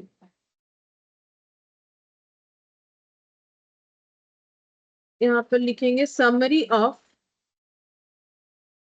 ओवरहेड डिस्ट्रीब्यूशन। यहाँ पर लिख दिया मैंने डिपार्टमेंट, सर्विस डिपार्टमेंट दो है, एक्स और वाई। प्रोडक्शन डिपार्टमेंट ये भी दो है, ए और बी। अच्छा, यहाँ पर लिखेंगे अमाउंट ऑलरेडी गिवन। ये देखो ये प्राइमरी डिस्ट्रीब्यूशन से आया हुआ है, बट हम ऐसे लिख देते हैं अमाउंट ऑलरेडी गिवन, या फिर amount given as per question, ऐसे भी लिख सकते, जैसा लिखना चाहे। तो अमाउंट ऑलरेडी गिवन है कि एक सर्विस डिपार्टमेंट का खर्चा कितना है, 2 लाख, 1.5 लाख, 3 लाख, 3,20,000। तो 2 लाख, 1.5 लाख, 3 लाख, 3,20,000।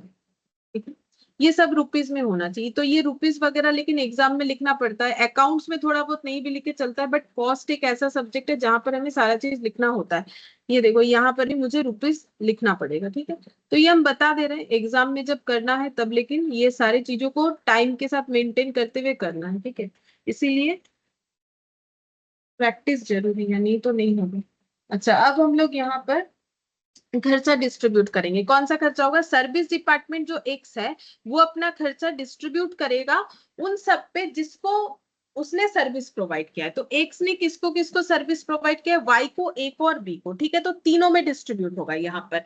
प्रोडक्शन डिपार्टमेंट में तो जाएगा ही जाएगा, और ए बी में तो जाएगा ही, जो कि प्रोडक्शन डिपार्टमेंट है, साथ ही साथ वाई में भी जाएगा, क्योंकि उसने वाई को भी सर्विस प्रोवाइड किया है। तो इसको लिखते कैसे है, इसको ऐसे लिखते हैं, एक्सपेंसेस ऑफ एक्स, या फिर एक्सपेंसेस ऑफ, ऐसे लिखते हैं, expenses of service department X is apportion, या फिर डिस्ट्रीब्यूट भी लिख सकते हैं, बट यहाँ एपोर्शन लैंग्वेज ज्यादा यूज होता है। Apportion among Y, A and B in ratio, कौन से रेशियो में होगा, जो हमें यहाँ पर क्वेश्चन में अवेलेबल होगा। तो हमारे लिए रेशियो क्या बनेगा, बोलो रेशियो क्या बन जाएगा, ये तीनों का रेशियो क्या हो जाएगा, 25, 40 और 35, इसका रेशियो कितना बनेगा,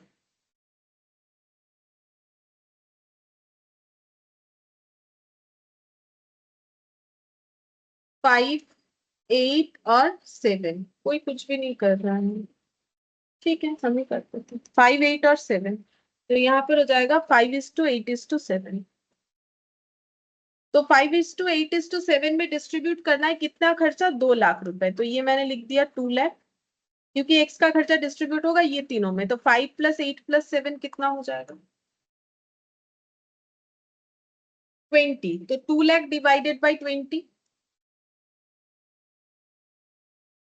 10,000, 10,000 इंटू 5, 50,000, 10,000 इंटू 8, 80,000, 10,000 इंटू 7, 70,000, ठीक है। तो ये 2 लाख का खर्चा इन सब में ट्रांसफर कर दिया गया। तो अब हमें एक बार इसको टोटल कर लेना पड़ेगा, ठीक है। जैसे इस मेथड का नाम क्या है, इस मेथड का नाम है हम लोग का स्टेप डिस्ट्रीब्यूशन। तो एक एक स्टेप में हमें डिस्ट्रीब्यूट करना पड़ेगा, ठीक है। जैसे ये हो गया कंप्लीट, इसके बाद हम लोग इसको करेंगे टोटल। तो वाई का पहले से खर्चा था 1.5 लाख, और एक्स ने बोला मेरे से खर्चा आपको 50,000 लेना पड़ेगा। तो कितना बन गया, 2 लाख, क्योंकि मैंने आपको 50,000 का सर्विस प्रोवाइड किया। ए का हो जाएगा 3,80,000, और बी का हो जाएगा 3,90,000, ठीक है। अब बचा कौन सा डिपार्टमेंट, सर्विस डिपार्टमेंट में अब बच रहा है हम लोग का वाई, ठीक है। तो expenses of service department Y is apportion among, बोलो वाई का खर्चा किसमें किसमें एपोर्शन होगा, किसका नाम लिखे, अरे कुछ तो बोलो, ए एंड बी, और रेशियो 4:6. 4:6, ठीक है। 40 और 60%, तो 4:6। अच्छा, तो 4:6 में डिस्ट्रीब्यूट हो जाएगा। तो कितना खर्चा था,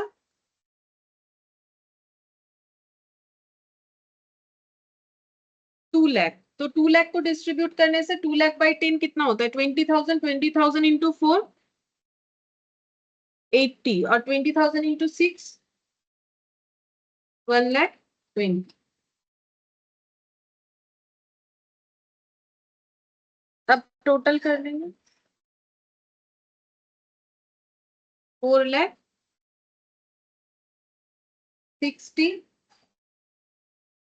और ये कितना हो जाएगा, 5,10,000. 5,10,000, हो गया। बस इतना ही करना है और कुछ नहीं। तो कौन से मेथड में किस तरीके से करना है वो भी ध्यान रखना है, ठीक है, किस मेथड में हम लोग किस तरीके से कर रहे हैं।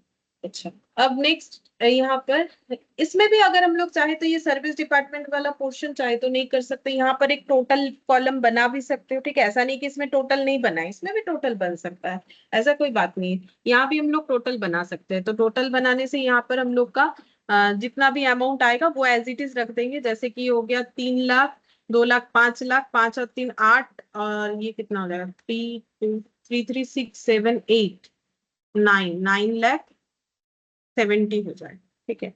टोटल बनाएंगे तो ये 9,70,000 हो जाएगा, और यहाँ पर भी वो 9,70,000 दिखेगा, 9,70,000, ये दोनों का टोटल भी 9,70,000 होगा।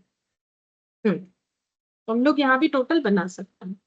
अच्छा, अब नेक्स्ट कौन सा मेथड है? नेक्स्ट मेथड है ये वाला रेसिप्रोकल सर्विस मेथड। अब इसके अंडर 3 मेथड है। तो पहले रेसिप्रोकल ऑफ सर्विस मेथड हम लोग कब यूज करते हैं वो सीखेंगे, फिर ये 3 मेथड सीखेंगे।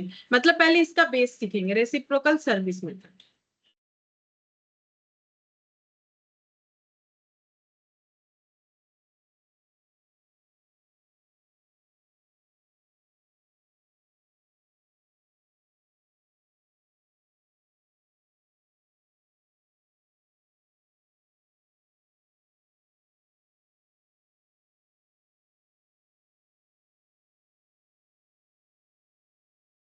इसमें लिखना पड़ेगा,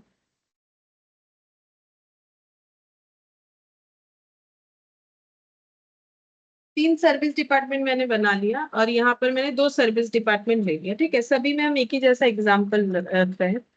तो सर्विस डिपार्टमेंट प्रोडक्शन को सर्विस प्रोवाइड करेगा, ये नॉर्मल बात है। लेकिन रेसिप्रोकल मेथड कब यूज होगा? जब S1 S2 को भी सर्विस प्रोवाइड कर रहा है और रिवर्स में S2 S1 को भी कर रहा है, मतलब दोनों ही सर्विस प्रोवाइड, दोनों से ज्यादा अगर क्वेश्चन हुआ तो मेरे एग्जांपल में 2।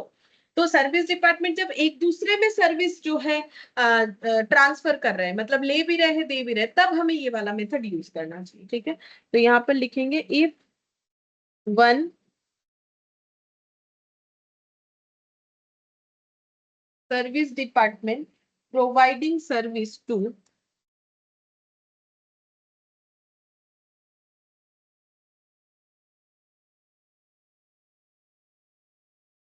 another service department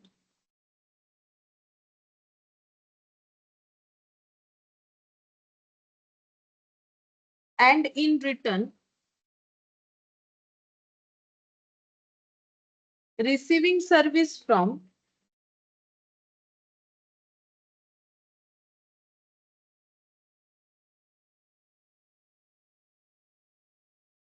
that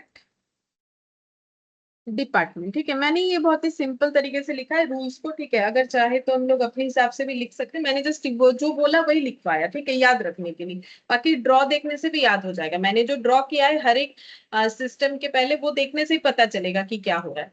तो अगर एक दूसरे को सर्विस प्रोवाइड कर रहे हैं सर्विस डिपार्टमेंट, तब हमें ये वाला मेथड यूज करना चाहिए। ठीक है, अब इस मेथड के अंदर जो मेथड्स है, जिसमें पहला मेथड देखो मैंने यहाँ लिख रखा है साइमल्टेनियस इक्वेशन मेथड। ठीक है, ये वाला साइमल्टेनियस इक्वेशन मेथड। तो पहले हम लोग ये वाला सीखेंगे, क्योंकि इसमें ये मेथड को सीख नहीं सकते। मतलब रेसिप्रोकल मेथड कैसे एप्लीकेबल हो वो मैंने बता दिया।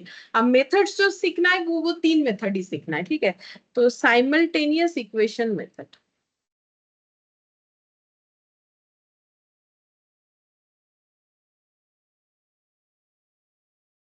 तो साइमल्टेनियस इक्वेशन मेथड जो है उसमें हमें क्या क्या करना है, तो पहले लिखना पड़ेगा, फिर हम सिखा देंगे कैसे होगा। पहले लिखना है step 1, the cost of service department are ascertained. The cost of service department are ascertained. सबसे पहले सर्विस डिपार्टमेंट का कॉस्ट हमें एसर्टेन करना पड़ेगा। तो क्या सर्विस डिपार्टमेंट का कॉस्ट हमें नहीं दिया हुआ रहेगा?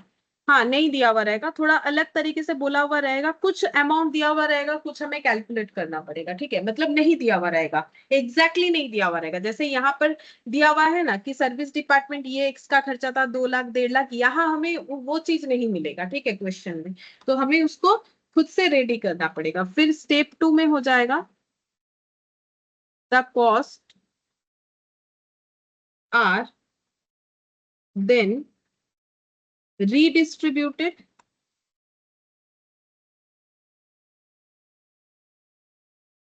to production department on the basis of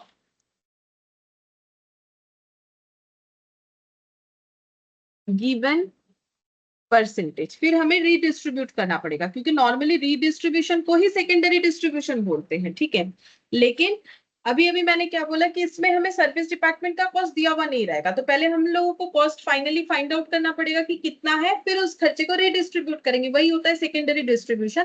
कैसे करेंगे? परसेंटेज दिया हुआ रहेगा क्वेश्चन में, उसके बेसिस पे करेंगे। मतलब रेसिप्रोकल मेथड जब हमारे लिए दिया जाएगा, तो अगर हमें साइमल्टेनियस इक्वेशन मेथड अप्लाई करना है तो हमें परसेंटेज में डेटा मिलेगा। ठीक है, अब देखते हैं कौन से क्वेश्चन से ये मेथड हम लोग सीख सकते हैं। तो ये वाला देखते हैं, इलास्ट्रेशन 3। यहाँ पर ना बेसिकली यहाँ लिखा हुआ था, वो मैंने शायद यहाँ से हट गया, चलो कोई बात नहीं। तो यहाँ पर पढ़ के देखते हैं पहले कि यहाँ रेसिप्रोकल मेथड अप्लाई होगा कि नहीं। पहले ये समझते हैं कि रेसिप्रोकल सर्विस मेथड अप्लाई होगा कि नहीं। वो कैसे समझेंगे? अगर दोनों सर्विस डिपार्टमेंट एक दूसरे को सर्विस देना लेना कर रहा है तो। अब पढ़ते हैं, देखो बोला है सर्विस डिपार्टमेंट 3 है, बॉयलर हाउस पंप रूम, अच्छा 3 नहीं 2 है, ये टोटल बना हुआ है। तो बॉयलर हाउस और पंप रूम ये दोनों सर्विस डिपार्टमेंट है, दोनों का खर्चा दिया है 3,60,000। तो फिर मैंने क्यों लिखा कि स्टेप 1 में कि हमें खर्चा निकालना पड़ेगा। अभी देखो क्यों मैंने बोला है, एलोकेशन बेसिस बोल रहा है कि एलोकेशन कैसे होगा।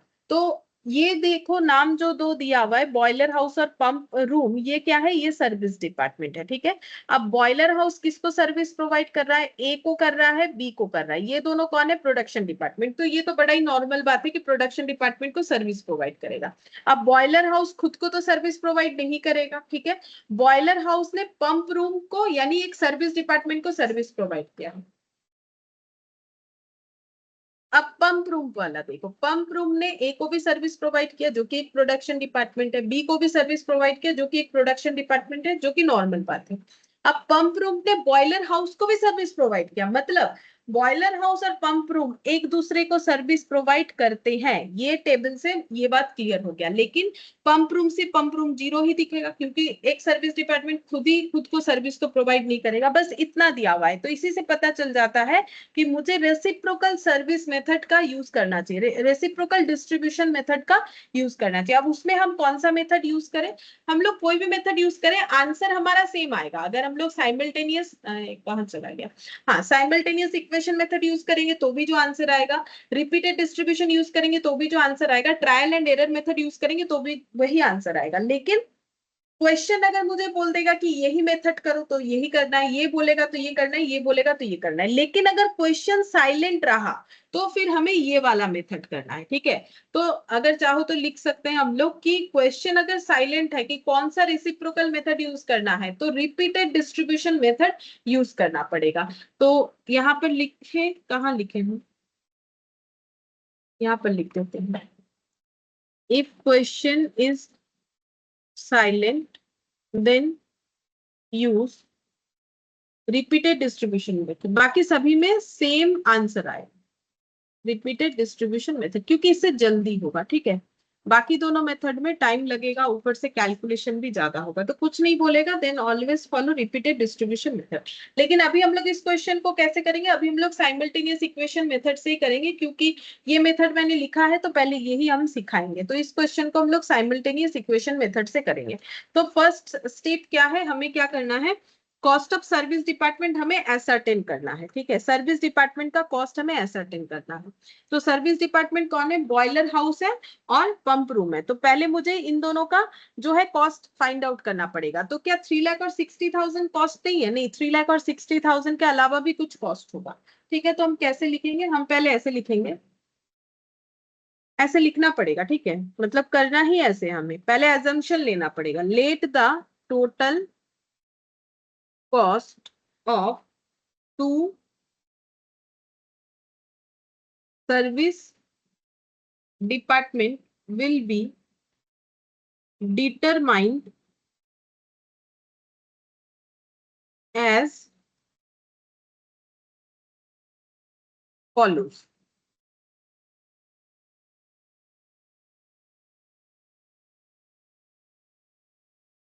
ये अभी यहाँ पर लेट लिखने से लैंग्वेज गड़बड़ हो जाए, यहाँ पर लिखेंगे the total cost of two service department will be determined as follows. Let B stands for boiler house expenses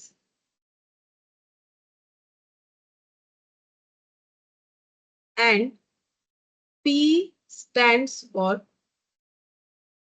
pump room expenses.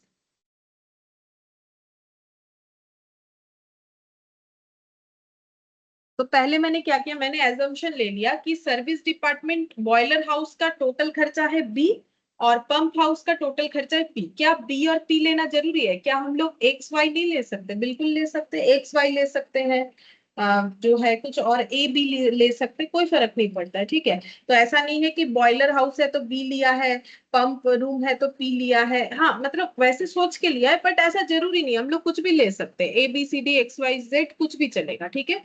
तो ये हम लोग का टोटल खर्चा हम लोगों ने मान लिया कि बॉयलर हाउस का बी है और जो पंप रूम है उसका पी है। तो टोटल खर्चा बॉयलर हाउस का अगर बी है तो टोटल खर्चे का एक पोर्शन तो हमें पता है कितना, बॉयलर हाउस का 3 लाख। तो बी जो टोटल खर्चा है उसका एक पोर्शन हमें पता है 3 लाख, और बाकी पोर्शन क्या है जिसके लिए हम लोग ये कैलकुलेशन कर रहे हैं, ठीक है। तो बी को क्या खर्चा पे करना पड़ेगा? देखो बी का खुद का जो खर्चा है वो तो उसका है बॉयलर हाउस, मतलब बी देख रहा है कि मेरे यहाँ कितना खर्चा हुआ है दूसरों को सर्विस प्रोवाइड करने के लिए। तो बी के पास एक डेटा है कि 3 लाख का खर्चा हुआ है, इसके अलावा और कितना खर्चा होगा वो हमें देखना पड़ेगा, ठीक है। तो इसके अलावा और क्या खर्चा होगा?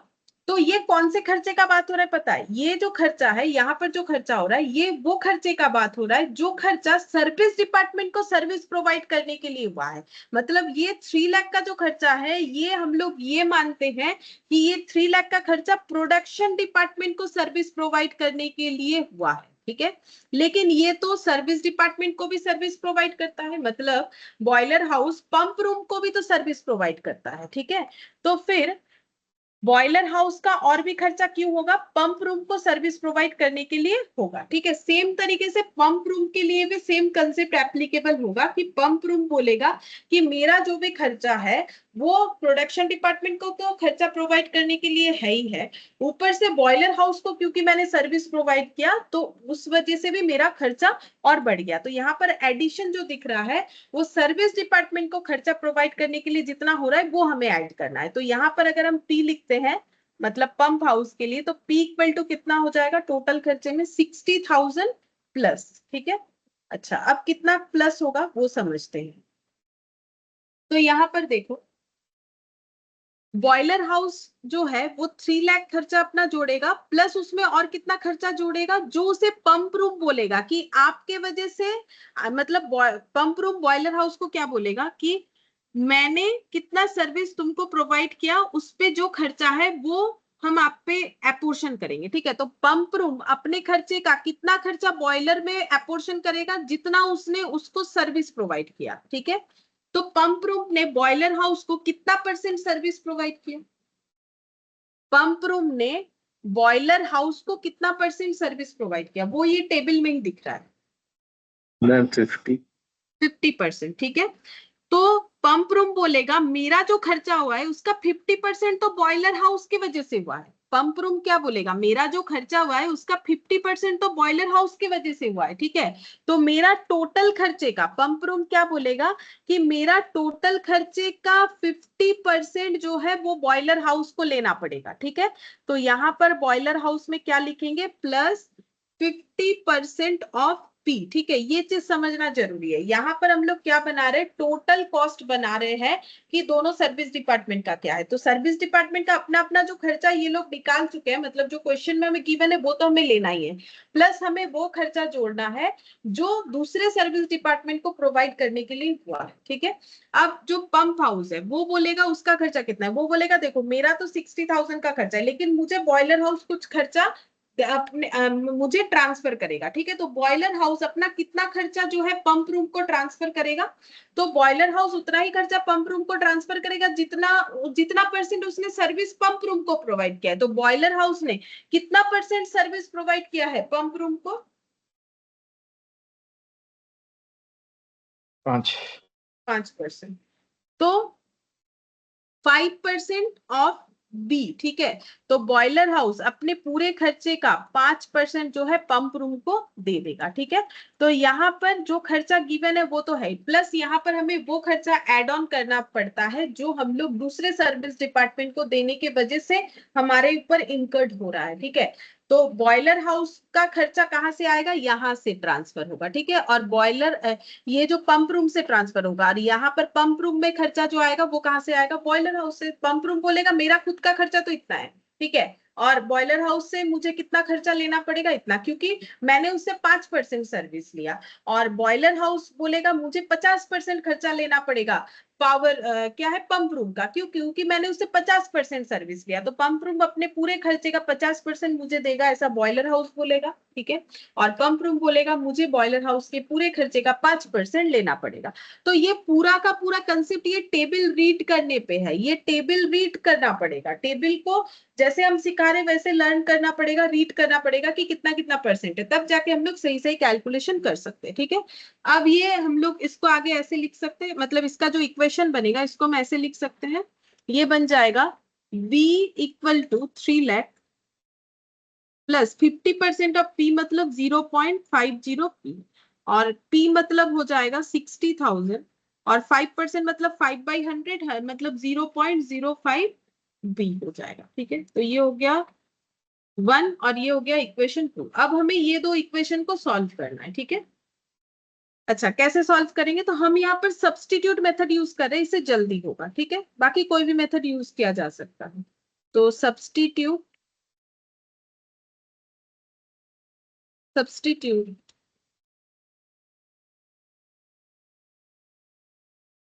The value of B in equation 2, ठीक है। ये B का वैल्यू हम इस इक्वेशन में सब्स्टिट्यूट कर देंगे। तो मेरा 2 इक्वेशन क्या है, P इक्वल 60,000 प्लस 0.05 B, ठीक है। अब B का वैल्यू हम यहाँ पर लगा देते हैं, तो ये हो जाएगा 60,000 प्लस 0.05, B है 3 लाख प्लस 0.50 P। तो P इक्वल 60,000 प्लस इसके साथ ये मल्टीप्लाई हो जाएगा, तो 3 लाख इंटू 0.05, 15,000 प्लस 0.05 इंटू 0.5, तो ये हो जाएगा 0.025 P, ठीक है। अब ये P इधर ट्रांसफर कर लेंगे, और ये दोनों का ऐड करने से होता है 75। तो ये कितना है, ये कुछ नहीं है, मतलब आगे 1 है, -1, तो ये हो जाएगा, ये नेगेटिव में नहीं आएगा, वो मैंने आगे पीछे किया है बोल के, ये 1 ज्यादा होता है, ठीक है, 0.025 से। तो यहाँ पर आ रहा है 0.975, तो यहाँ हो जाएगा 0.975 P, 75,000, तो P इक्वल हो जाएगा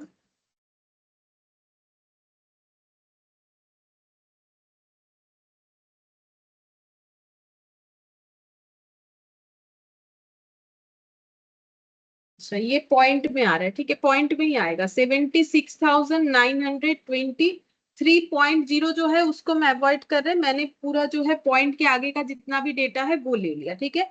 P कैलकुलेट हो गया, अब हमें B भी कैलकुलेट करना है। तो B कैसे करेंगे, किसी भी एक इक्वेशन में P का वैल्यू सब्स्टिट्यूट कर देते हैं, ठीक है। तो यहाँ पर ये जो B है, put P equal to 76,923 in equation 1, तो कितना हो जाएगा, नेक्स्ट पेज में करेंगे।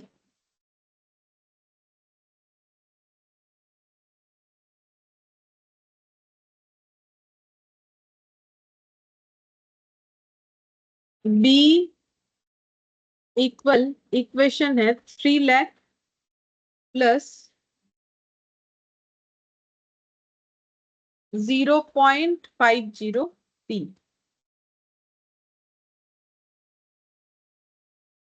3 लाख प्लस 0.50 इंटू P, तो P कितना आया है, 76,923।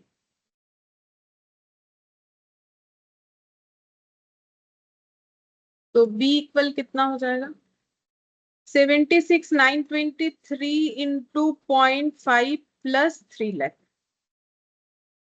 तो ये हो गया 3,38,461.5 आ रहा है, तो क्योंकि सिर्फ 50 आ रहा है तो ये हम लिख लेते हैं, ठीक है। तो ये हम लोग का क्या हो गया, एक्सपेंसेस। देखो स्टेप 1 हम लोगों ने कर लिया इस मेथड में, स्टेप 1। इसीलिए साइमल्टेनियस मैंने बोला अवॉइड करने के लिए, रिपीटेड डिस्ट्रीब्यूशन आसान होता है क्योंकि इसमें बहुत सारा कैलकुलेशन हो जाएगा। पहला बात तो ये इक्वेशन बिल्ड करने में टाइम लग जाता है, उसके बाद इसको सॉल्व करने में भी टाइम लगता है। तो the cost of service department are ascertain, तो हम लोगों ने कॉस्ट निकाल लिया दोनों सर्विस डिपार्टमेंट का। कैसे, क्योंकि हम लोगों ने कॉस्ट माना था एक का बी और दूसरे का पी, तो बी का भी वैल्यू हम लोगों ने निकाल लिया, पी का भी वैल्यू हम लोगों ने निकाल लिया। अब नेक्स्ट हमें क्या करना है, द कॉस्ट आर देन, जो भी कॉस्ट निकला वो रीडिस्ट्रीब्यूट करना है प्रोडक्शन डिपार्टमेंट में। कौन से बेसिस पे, जो परसेंटेज हमें गिवन होगा उस बेसिस पे, ठीक है। तो यहां पर लिखेंगे पर्टिकुलर्स, अब डिस्ट्रीब्यूट करेंगे, ठीक है। तो ऊपर अगर चाहो तो लिखना पड़ेगा कि डिस्ट्रीब्यूशन ऑफ द कॉस्ट बोल के, ठीक है। अभी हम और नहीं लिख रहे हैं, यहाँ पर जस्ट करके दिखा दे रहे हैं, ठीक है। तो यहाँ पर लिख दिया मैंने प्रोडक्शन डिपार्टमेंट। तो प्रोडक्शन डिपार्टमेंट में ये खर्चे डिस्ट्रीब्यूट होने चाहिए। तो कैसे हो जाएगा, तो सबसे पहले लिखते हैं यहाँ पर टोटल। टोटल कितना खर्चा है, तो यहाँ पर लिखेंगे बॉयलर हाउस, ठीक है। तो बॉयलर हाउस बी से डिनोट हो रहा था, तो बॉयलर हाउस का खर्चा है हम लोग का 338,461.50, ठीक है। इसे डिस्ट्रीब्यूट करना है ए और बी में, तो कौन से परसेंटेज में करेंगे, दिया हुआ होगा क्वेश्चन में। तो बोलो बॉयलर हाउस का जो खर्चा है वो ए बी में कितने कितने परसेंटेज में डिस्ट्रीब्यूट होगा, दिया हुआ है। हाँ 60 और 35, हाँ 60 और 35 और 35, तो कितना होगा ये देखना पड़ेगा, ये तो चेक करना पड़ेगा, हम नहीं कर सकते घर में। ये हो जाएगा 2030,706.9, और बाकी माइनस कर देते हैं, पता चल जाएगा 33,846.1.5, तो 1 लाख नहीं हुआ, गलत हो गया, ठीक है, माइनस करनी गलत क्या है शायद ये। हम 35% करेंगे ना।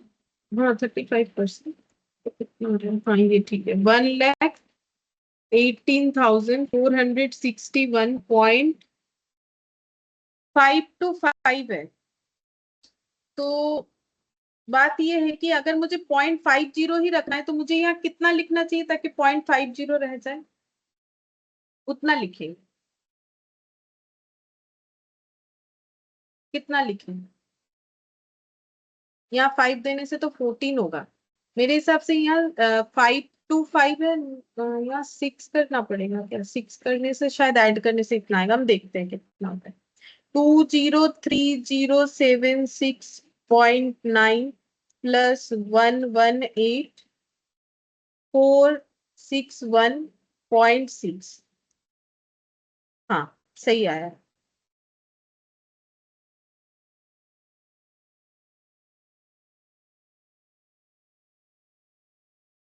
3,21,000 ऐसे आ गया।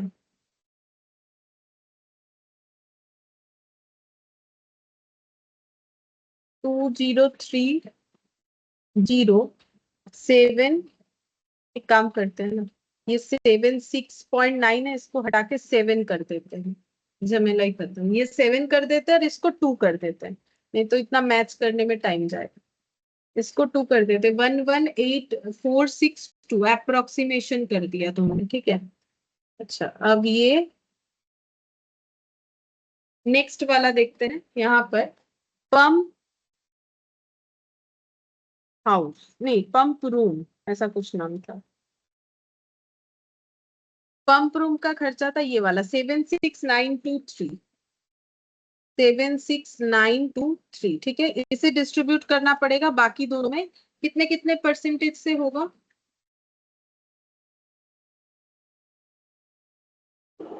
10 and 40%. 10 एंड 40%, तो 10% और 40%, तो इसका 10% कितना हो जाएगा, 7692.3 आ रहा है, हम पॉइंट को इग्नोर कर दे रहे हैं, ठीक है।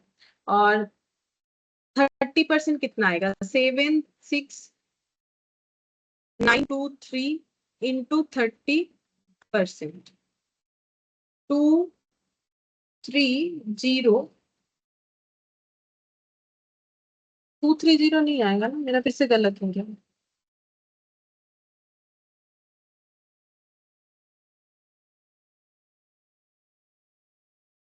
फोर्टी परसेंट, हाँ 40% है, मैंने 30 कर दिया था शायद। 3769 ऐसे लिख दिया, ठीक है। अच्छा, अब हम जो एक चीज कैलकुलेट कर रहे थे वो बताते हैं क्यों मैच नहीं हो रहा है, ठीक है। जैसे हम ये कहना चाह रहे हैं ये दोनों का टोटल, ऐसे करते हैं देखो, 30,769 प्लस 7692, ये टोटल करने से ये मैच क्यों नहीं हो रहा है, कोई बोल सकता है मुझे? नॉर्मली क्या होता है, रेशियो डिस्ट्रीब्यूशन करने से तो मैच हो जाता है। अगर मैंने इस खर्चे को इस तरीके से डिस्ट्रीब्यूट किया है 10 और 40 में, तो ये दोनों ऐड करने से ये होगा, ऐसा क्यों नहीं हो रहा है यहाँ पर? वैसे मैंने रेशियो नहीं किया, परसेंटेज किया है, क्यों नहीं हो रहा है बता सकते हैं कोई? सर्विस कॉस्ट का डेटा में से। हाँ, एक्चुअली बात ये नहीं है कि डेटा मिसिंग है, ये बात ये है कि ये 40 और 10 मिला के कितना परसेंट हो रहा है, ये हम लोगों ने कितना परसेंट डिस्ट्रीब्यूट किया? 50%। अब इसका 50% करके देखो कितना होता है, करके मुझे बताओ कितना।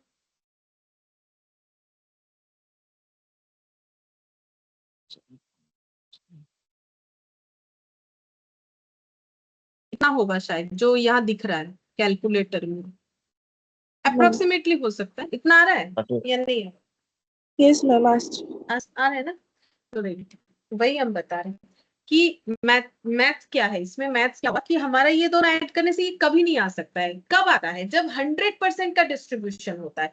तो यहाँ 60 पर, ये 40 और 10 50 और 50% का डिस्ट्रीब्यूशन तो मिसिंग है, मतलब वो हमें चाहिए नहीं ना, तो वो हमारे यहाँ पर मिसिंग है।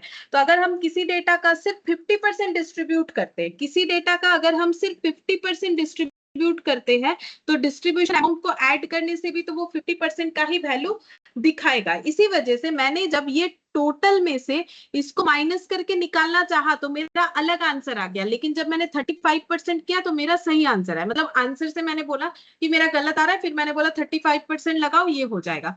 लेकिन समझना भी तो चाहिए क्यों ऐसा हुआ, क्योंकि यहाँ पर भी सेम इश्यूज है। ये 95% का डिस्ट्रीब्यूशन है, मतलब ये दोनों को टोटल करने से जितना होगा, इसका 95% करने से उतना होगा। क्योंकि ये 100% का तो डिस्ट्रीब्यूशन किया नहीं है हम लोगों ने, 5% मिसिंग है, इसीलिए ये दोनों को टोटल करने से कभी हमें ये नहीं मिला, ठीक है। तो मैथ्स के हिसाब से मैंने बता दी, क्योंकि हम वो देख रहे थे ना, माइनस करके नहीं हुआ, फिर हम उस बात को इग्नोर करके चले जा रहे हैं।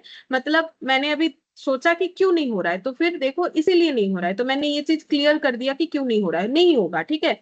क्योंकि हम लोग होल अमाउंट डिस्ट्रीब्यूट नहीं कर रहे हैं, हम लोग इतना परसेंट कर रहे हैं। अब अगर बाई चांस हम ये बात और क्यों बता दिए, क्योंकि मैंने तो ये परसेंटेज ना मैंने लिखवा भी दिया है कंसेप्ट में कि हमें परसेंटेज में डिस्ट्रीब्यूट करना चाहिए, लेकिन क्योंकि अभी हम लोग बार बार रेशियो रेशियो में कर रहे हैं, तो मान लो कि कोई अगर सोचा कि क्यों ना हम इसको रेशियो में ही कर दे, ठीक है, ये डिस्ट्रीब्यूशन, तो वो भी हो सकता है। रेशियो में करने से थोड़ी ना कुछ अलग होगा, रेशियो में करने से भी आएगा।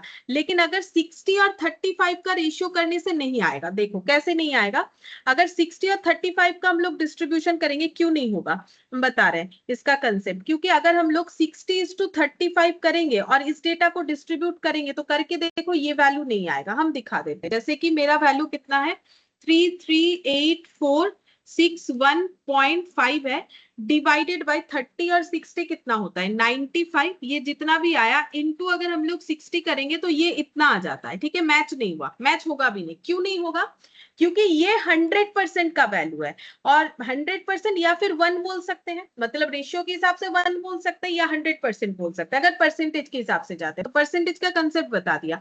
अब अगर हम लोग रेशियो का टोटल करें तो हमारा 1 आना चाहिए ना, मतलब ओवरऑल क्या है, होल अमाउंट आना चाहिए। तो यहाँ पर कितना आ रहा है 95, एक्चुअली ये वाला हमारा बाकी है, ये देखो 5%।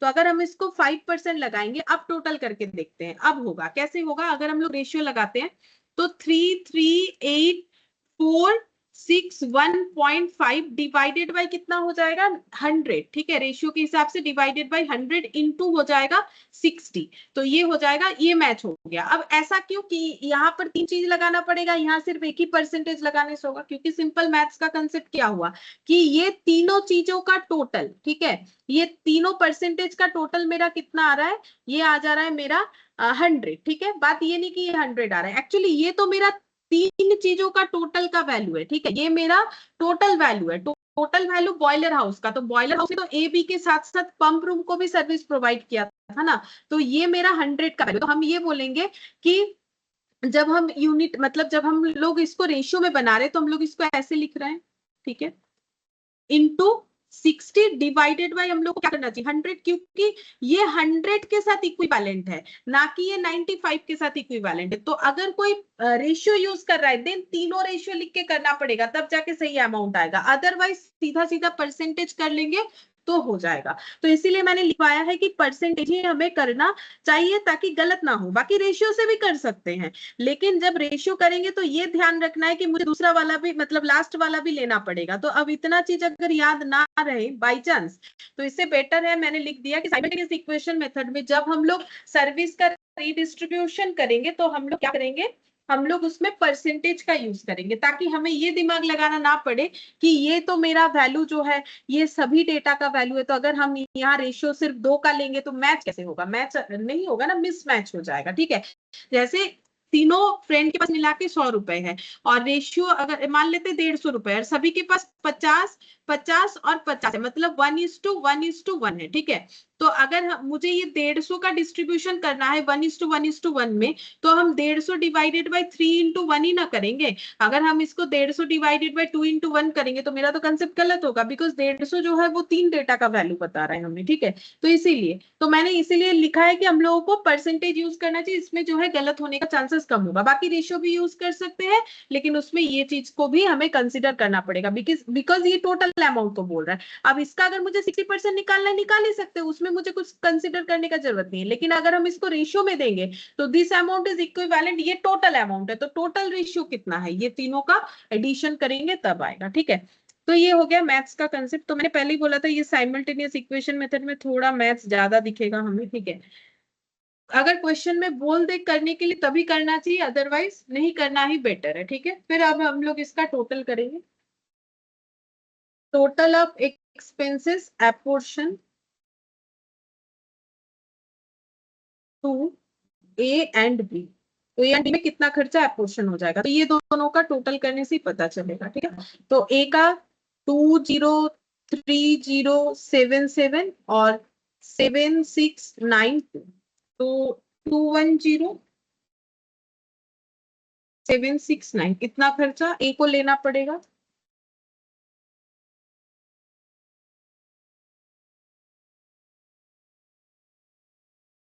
बी को लेना पड़ेगा इतना खर्चा 149131, ठीक है। और टोटल करने से कितना आ जाएगा, ये दोनों का टोटल करने से जितना आएगा। लेकिन यहाँ पर ये टोटल लिखेंगे ना तो गड़बड़ हो जाएगा। क्यों गड़बड़ हो जाएगा, क्योंकि यहाँ फिर से वही मैथ्स का कंसेप्ट, क्योंकि यहाँ ये दोनों का टोटल करने से जो आएगा वो ये दोनों के टोटल से मैच नहीं करेगा। क्यों नहीं करेगा, क्योंकि ये 100% वैल्यूज लिखे हुए, जबकि डिस्ट्रीब्यूशन यहाँ 60-35 और यहाँ पर 10 और 40 हुआ है। तो ये एडिशन और ये एडिशन में फर्क होगा। तो ये कॉलम अगर नहीं भी लिखे तो भी चलेगा, अगर लिखेंगे तो ये दोनों का एडिशन करके हमें लिखना चाहिए, ये दोनों लेकिन ऐड करके नहीं होगा। तो बेटर ये कि इसको लिखे ही ना, नहीं तो इधर से और इधर से मैच भी तो होना चाहिए। तो टोटल बस लिख दिया कि ये खर्चे का इतना इतना परसेंट डिस्ट्रीब्यूट हुआ है और यहाँ पर जो है इस खर्चे का इतना, या फिर हम लोग थोड़ा सा इसका प्रेजेंटेशन चेंज कर दे तो बेटर होगा। ये लिखा हुआ हटा देते हैं, ठीक है, यहाँ पर लिखते हैं ऑफ दिस वैल्यू, ठीक है, ऑफ दिस वैल्यू, ये थोड़ा सा नीचे आ जाएगा तो हम ऐसे लिख देते हैं 338462, ठीक है, नहीं तो कंफ्यूजन रहेगा। तो मैंने इसको 461.80, अच्छा 461.80 ऐसे लिख देते, ठीक है। और 10% 40% ऑफ 76923, इसके लिए हमें टोटल कॉलम बनाना नहीं चाहिए, नहीं तो हम लोग मैच ही नहीं कर पाएंगे, जो प्रेजेंटेशन है उसको मैच नहीं कर पाएंगे। तो ऐसे करके लिखना पड़ेगा। तो बॉयलर हाउस का इतना इतना परसेंट इस खर्चे का जाएगा, पंप रूम का इतना इतना परसेंट इस खर्चे का ए और बी में जाएगा।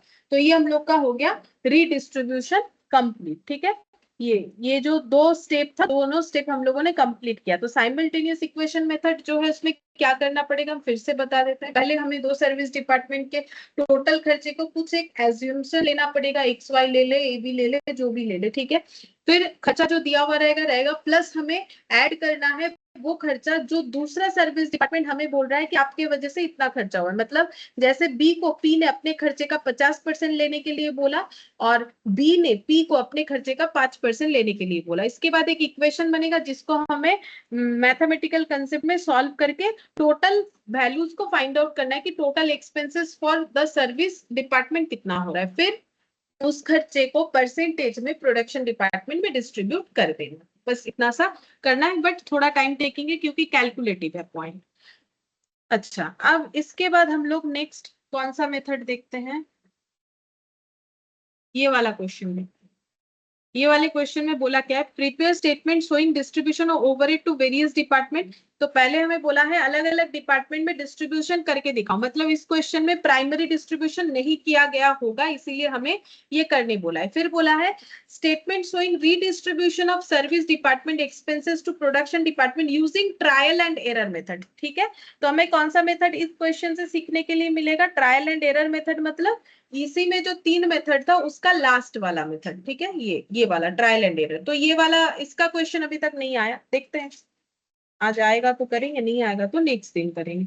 तो इस क्वेश्चन में सबसे पहले हमें प्राइमरी डिस्ट्रीब्यूशन करना पड़ेगा। अब मुझे कैसे पता चला, क्वेश्चन पढ़ के देखो। स्टेटमेंट बनाना है डिस्ट्रीब्यूशन ऑफ ओवरहेड्स, ये नहीं बोला है कि रीडिस्ट्रीब्यूशन। ठीक है, डिस्ट्रीब्यूशन ऑफ ओवरहेड्स मतलब ओवरहेड के खर्चे को डिस्ट्रीब्यूट करना है वेरियस डिपार्टमेंट में, मतलब सर्विस का सर्विस में, प्रोडक्शन का प्रोडक्शन में। ठीक है, तो क्या बोला है कि एक कंपनी है मैन्युफैक्चरिंग कंपनी जिसका 3 प्रोडक्शन डिपार्टमेंट है ए बी सी और 2 सर्विस डिपार्टमेंट है X Y. The following is the budget for December 2021। तो ये बजट दिया है, तो यहाँ पर डायरेक्ट मटेरियल का खर्चा दिया है, डायरेक्ट वेजेस का दिया है, जो कि हमें बता ही दिया है कि कौन से डिपार्टमेंट में कितना है। तो ये खर्चा एलोकेट करने से ही होगा। बाकी factory rent, power, depreciation, other overheads, ये खर्चे हमें नहीं बताए हैं कि कौन से डिपार्टमेंट में कितना होगा। मतलब ये जो डिपार्टमेंट में ये खर्चा जाएगा वो हमें किसी एक पर्टिकुलर बेसिस पे डिस्ट्रीब्यूट करना पड़ेगा। बेसिस क्या होगा, यहाँ हमें कुछ एडिशनल इंफॉर्मेशन है, इसी के बेसिस पे हमें करना पड़ेगा, जो हमें सूटेबल लगेगा वो हमें अपना दिमाग लगा के सोचना पड़ेगा। फिर उसके बाद ये सर्विस, ये जो है हमारे प्राइमरी डिस्ट्रीब्यूशन के लिए इतना डेटा है। उसके बाद हमें बोला है a technical assessment of apportionment of expenses of service department is as under। Service department का खर्चा कैसे अपोर्शन करना है वो हमें बता दिया है। तो सर्विस डिपार्टमेंट एक्स जो है वो कितना परसेंट सर्विस प्रोवाइड करता है ए बी सी को, एक्स को तो करेगा नहीं तो वाई को भी करता है। सर्विस डिपार्टमेंट वाई जो है वो ए बी को करता है बट सी को नहीं करता है। तो मैंने ये बात लेकिन बार बार बोला है कि सारे प्रोडक्शन डिपार्टमेंट को करे, ऐसा जरूरी नहीं है, कर भी सकता है नहीं भी कर सकता है। तो वाई जो है वो ए बी को करता है, सी को नहीं करता है, और वो एक्स को करता है। वाई खुद को तो नहीं करेगा, लेकिन यहाँ पर एक चीज तो कंफर्म हुआ ना कि दो सर्विस डिपार्टमेंट एक दूसरे को सर्विस प्रोवाइड करते हैं। मतलब हमें कौन सा मेथड से क्वेश्चन करना है, हमें करना है रिपीटेड जो है उसको रेसिप्रोकल मेथड से करना है। और रेसिप्रोकल सर्विस मेथड में हम लोग साइमल्टेनियस इक्वेशन या रिपीटेड डिस्ट्रीब्यूशन या ट्रायल एंड एरर मेथड से कर सकते हैं। जिसमें क्वेश्चन मुझे बोल दिया है कि ट्रायल एंड एरर मेथड से ही करो, तो हम लोग उसी से ही करेंगे। बाकी जो भी मेथड से करेंगे आंसर हमारा सेम आने वाला है। तो ये नीचे का डेटा हमें सेकेंडरी डिस्ट्रीब्यूशन करने के लिए दिया गया है। तो पहले बनाना पड़ेगा हमें अपना प्राइमरी डिस्ट्रीब्यूशन, उसके बाद ही सेकेंडरी कर सकते हैं। बिना प्राइमरी डिस्ट्रीब्यूशन किए कभी सेकेंडरी डिस्ट्रीब्यूशन हो ही नहीं सकता। तो अब हम लोग बनाएंगे प्राइमरी डिस्ट्रीब्यूशन। तो यहाँ पर लिखेंगे illustration for overhead distribution summary, overhead distribution summary. हम इतना शॉर्टकट में लिख देते हैं, लेकिन एग्जाम में लिखने से नहीं चलेगा, ये हम बार बार बता देते हैं। ठीक है, क्योंकि ऐसा मेरे साथ हुआ है कि हम इतना बार बोलते हैं फिर भी एग्जाम में लिख के आ जाते हैं। ठीक है, फिर मुझे बोलते हैं आपने भी तो लिखा था, इसीलिए हम बार बार बताते हैं। लेकिन मैंने ये भी बोला है, लिखा है, लेकिन ये भी हम बोल रहे हैं कि लिखने से नहीं चलेगा। ठीक है, अच्छा अब यहाँ पर क्या क्या लिखेंगे, पर्टिकुलर्स।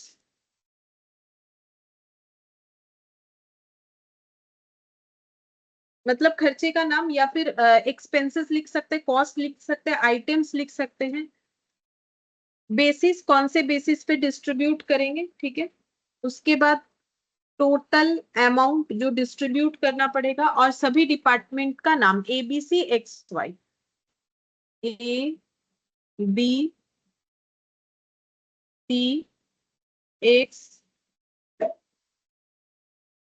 थोड़ा सा जगह और ले सकते हैं,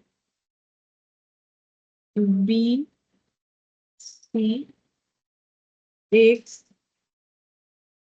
ठीक है। अच्छा, जिसमें से ये ABC है प्रोडक्शन डिपार्टमेंट, और ये है सर्विस डिपार्टमेंट, ठीक है। तो हम लोग कर रहे हैं प्राइमरी डिस्ट्रीब्यूशन। प्राइमरी डिस्ट्रीब्यूशन का जो मैंने पूरा डिस्ट्रीब्यूशन का एक फ्लो चार्ट बनाया था, वहां प्राइमरी डिस्ट्रीब्यूशन का मतलब क्या है, सर्विस डिपार्टमेंट और जो है प्रोडक्शन डिपार्टमेंट दोनों में खर्चे का एलोकेट करना या फिर उसे एपोर्शन करना, ठीक है। तो एलोकेशन में तो मुझे ये दो खर्चा दिख रहा है, डायरेक्ट मटेरियल, डायरेक्ट वेजेस। लेकिन मैंने एक और चीज भी लिखा था, हम लोग तो पढ़ रहे हैं ओवरहेड, तो डायरेक्ट खर्चे का यहाँ क्या काम। तो डायरेक्ट खर्चा जो है वो सिर्फ और सिर्फ सर्विस डिपार्टमेंट में जाएगा। क्या मैंने ये सब लिखवाया था? बिल्कुल लिखवाया था, बोला भी था कि ये पॉइंट टू बी नोटेड है। हम दिखा देते हैं, शायद दिखाने से याद आ जाए। मैंने यहाँ पर लिखा था, ये रहा, direct cost of service department should be allocated to respective department. अगर कोई डायरेक्ट कॉस्ट हमें क्वेश्चन में दिया हुआ है, जैसे कि ये दो डायरेक्ट मटेरियल, डायरेक्ट वेजेस, तो ये हमें कहाँ दिखाना है, एलोकेट कर देना है उस सर्विस डिपार्टमेंट में जिस सर्विस डिपार्टमेंट के लिए एप्लीकेबल है। लेकिन प्रोडक्शन डिपार्टमेंट का कोई डायरेक्ट खर्चा हमें यहाँ पर नहीं दिखाना होता है, क्योंकि वो खर्चा प्राइम कॉस्ट में जाता है, ऐसे मैंने बोल दिया था, ठीक है। प्राइम कॉस्ट में जाता है, प्राइम कॉस्ट जो है वहां पर चले जाता है, तो यहाँ सिर्फ इनडायरेक्ट खर्चा आएगा, डायरेक्ट नहीं आता है। लेकिन अगर सर्विस का कोई डायरेक्ट खर्चा है तो वो हम लोग दिखा सकते हैं, ठीक है। लेकिन प्रोडक्शन डिपार्टमेंट का किसी तरीके का डायरेक्ट खर्चा ये हम लोग यहाँ पर नहीं दिखा सकते, ठीक है। तो फिर डायरेक्ट मटेरियल कहाँ लिखेंगे? तो डायरेक्ट मटेरियल का खर्चा सिर्फ सर्विस डिपार्टमेंट में लिखना पड़ेगा। तो डायरेक्ट मटेरियल लिख दिया। बेसिस लिख देते हैं गिवन, कि हमें दे ही दिया है कि कहाँ पर कहाँ देना है, तो मैंने गिवन लिख दिया। तो 2 लाख और 1 लाख चला जाएगा, तो यहाँ पर लिखेंगे 2 लाख और यहाँ पर लिखेंगे 1 लाख। अच्छा, यहाँ रुपीज वगैरह साइन दे देना, रुपीज देना पड़ेगा। टोटल में लिखेंगे 2 लाख और 3 लाख का टोटल, 2 लाख और 1 लाख का टोटल जितना बनेगा 3 लाख। फिर है डायरेक्ट वेजेस, डायरेक्ट वेजेस भी हम लिख देते हैं, गिवन है, और 1 लाख और 2 लाख है, तो ये भी टोटल में 3 लाख ही आएगा, बस है ऑपोजिट वे में। ये वाला 1 लाख है और ये वाला 2 लाख है। अच्छा, नेक्स्ट देखते हैं फैक्ट्री रेंट। ये मेरा क्या है, अदर एक्सपेंसेस है, ओवरहेड है। फैक्ट्री रेंट के खर्चे को मुझे डिस्ट्रीब्यूट करना है, तो कैसे डिस्ट्रीब्यूट करेंगे? यहाँ पर जो बेसिस दिया हुआ है, 4 ही दिया हुआ है, देखने से ही पता चलेगा फैक्ट्री रेंट किस में डिस्ट्रीब्यूट होगा।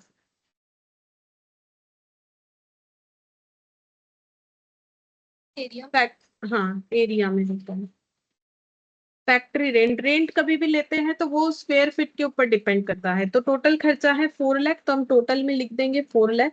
अच्छा, अब एरिया बेसिस पे होगा, और एरिया जो है उसका हमें रेशियो निकालना पड़ेगा। तो एरिया जो है उसका रेशियो कितना हो जाएगा, तो सभी से जीरो हटा देते, जीरो हटाने के बाद कितना हो जाएगा, ये एक जीरो हटा दिया, ये एक जीरो, ये एक जीरो, ये एक जीरो, ये एक जीरो।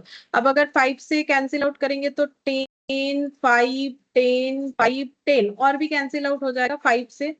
2, 1, 2, 1, 2। अच्छा, ये 2, 1, 2, 1, 2 ऐसे लिखना पड़ेगा, 2, 1, 2, 1, 2, ठीक है। कितना होगा, अभी थोड़ा थोड़ा हेल्प करने से अच्छा होगा। 2 + 2 4, 2, 3, 4, 5, 6, 7, 8, 8 से डिवाइड करेंगे तो 8, 5, 24, मतलब 50,000। 50,000 इंटू 2, 1 लाख। 50,000 इंटू 1, 50,000, फिर 50,000 इंटू 2, 1 लाख, फिर 50,000, फिर 1 लाख। अच्छा, फैक्ट्री रेंट के बाद पावर, पावर किस पे डिस्ट्रीब्यूट होगा? 2.5 लाख है। पावर किस पे डिस्ट्रीब्यूट होगा?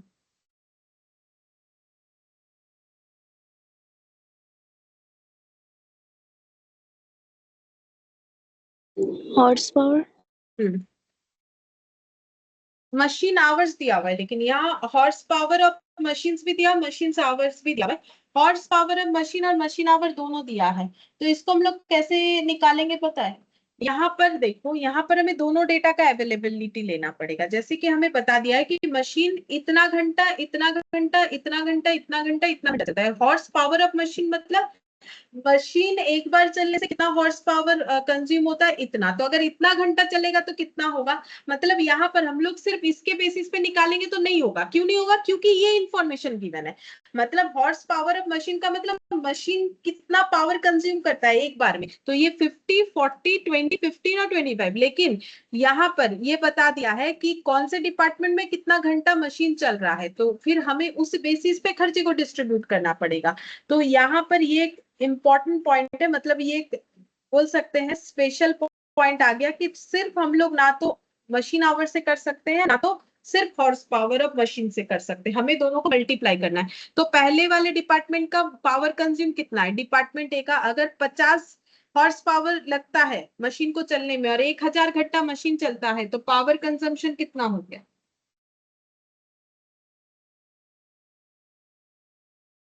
50,000।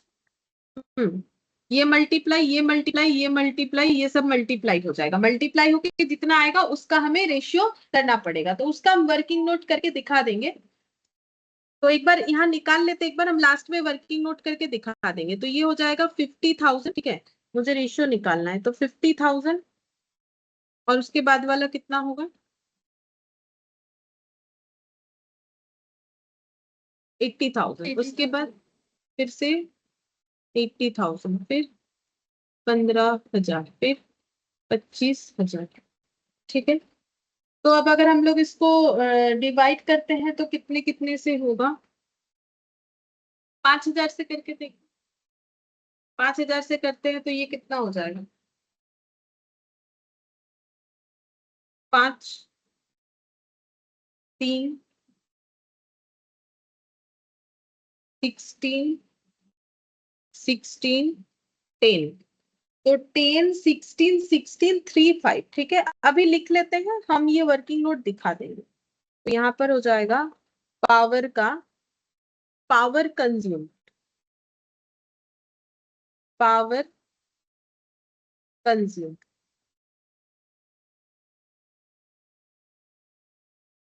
और रेशियो आ रहा है 10, 16, 16, 35।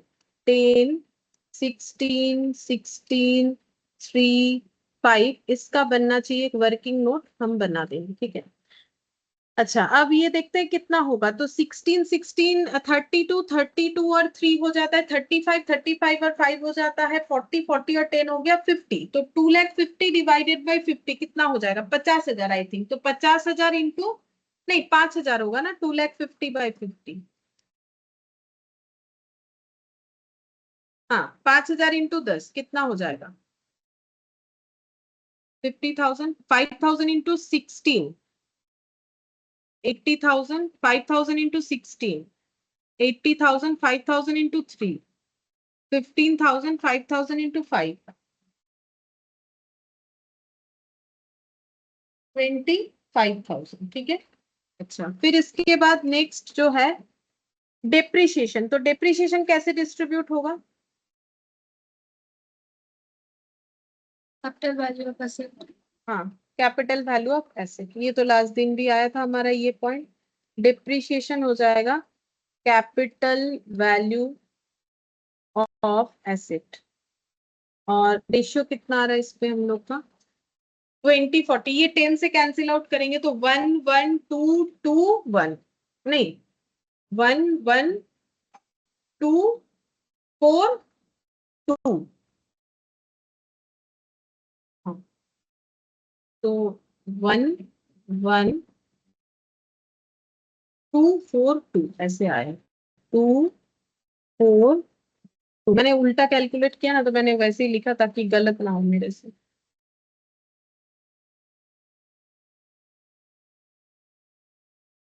अच्छा तो कितना हो जाएगा टोटल करेंगे तो? अच्छा खर्चा तो लिखा ही नहीं मैंने, डिप्रिशिएशन हम लोग का 1 लाख। अच्छा 1 लाख का खर्चे को डिस्ट्रीब्यूट करना है इस रेशियो में। तो ये टोटल हो गया 4 2 6 7 8 9 10 10 10 डिवाइड करने से 1 लाख डिवाइडेड बाई 10 करने से 10,000 10,000 इंटू 2 20 40 20 10 10। अदर ओवरहेड्स, तो अदर ओवरहेड्स का नाम कुछ नहीं दिया है, तो हम लोग इसको किस पे डिस्ट्रीब्यूट कर सकते हैं? तो मैंने एक नोट लिखवाया था, देखो वहां पर मैंने क्या लिखा था कि अगर मिसलेनियस बोल रखा है, मिसलेनियस या अदर ओवरहेड जो भी बोले, अगर ऐसा हमें दे रखा है तो हमें क्या क्या बेसिस लेना चाहिए? तो हम लोग उसमें से कोई भी एक बेसिस लेंगे, लेकिन जो लेंगे उस पे हमें एजम्पशन दे देना चाहिए। तो हम दिखा देते हैं अदर ओवरहेड्स, मैंने यहाँ पर लिखा है ये रहा, सन्ड्री या मिसलेनियस या अदर। अगर हमें कुछ नहीं बोला है तो हम लोग डायरेक्ट मटेरियल पे ले सकते हैं, डायरेक्ट लेबर पे या मशीन आवर पे, जो भी लेंगे नोट देना पड़ेगा। तो इस क्वेश्चन में तीनों चीजें अवेलेबल है, मटेरियल भी है, लेबर भी है, मशीन आवर भी है। तो जो जो भी डेटा लेगा उसके हिसाब से उसका आंसर लेकिन चेंज हो जाएगा, ठीक है। तो फिलहाल हम मशीन आवर्स पे ही ले रहे हैं, तो यहाँ पर ले रहे हैं मशीन आवर्स।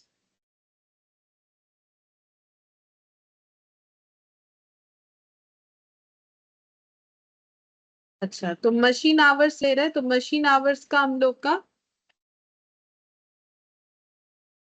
कितना हो जाएगा? 12411,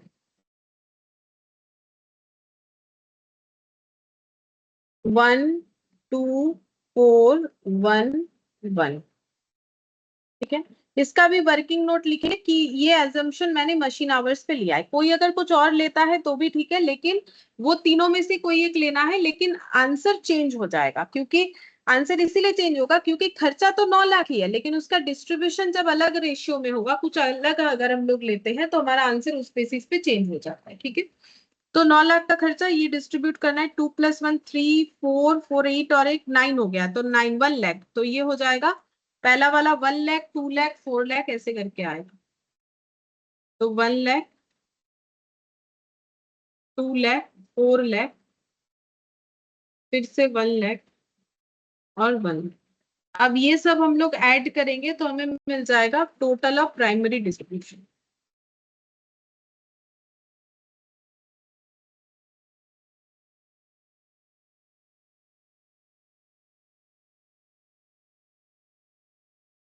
वन लैख 50,000 वन और 2 2,70,000 ये वाला आ रहा है। अच्छा ये हो गया 2,40,000 और 50,000। तो अगर 40 ये अगर 50 होता तो 1 लाख 3 लाख हो जाता, तो यहाँ से 3,70,000 हो जाए। 1 लाख 4 लाख 5 लाख 5 लाख और 80 और 20 6 लाख हो जाए। 1 लाख होता है 2 लाख 3 लाख 3 लाख और ये हो गया 4 लाख 4 लाख 60 70 4,75,000। 2 + 1 3 लाख 4 लाख 4 लाख और ये हो गया 5 लाख 5,35,000। 3 3 6 6 और 4 10 10 और 1 11 11 और 9 20 20 2,50,000।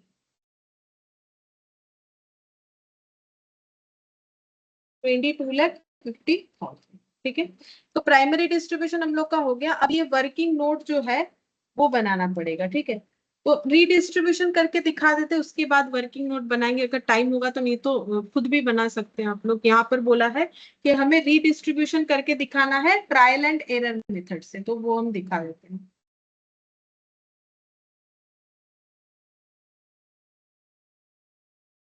Redistribution of service department expenses. तो इसमें हमें कैसे करना पड़ेगा? सबसे पहले यहाँ पर लिखेंगे particulars,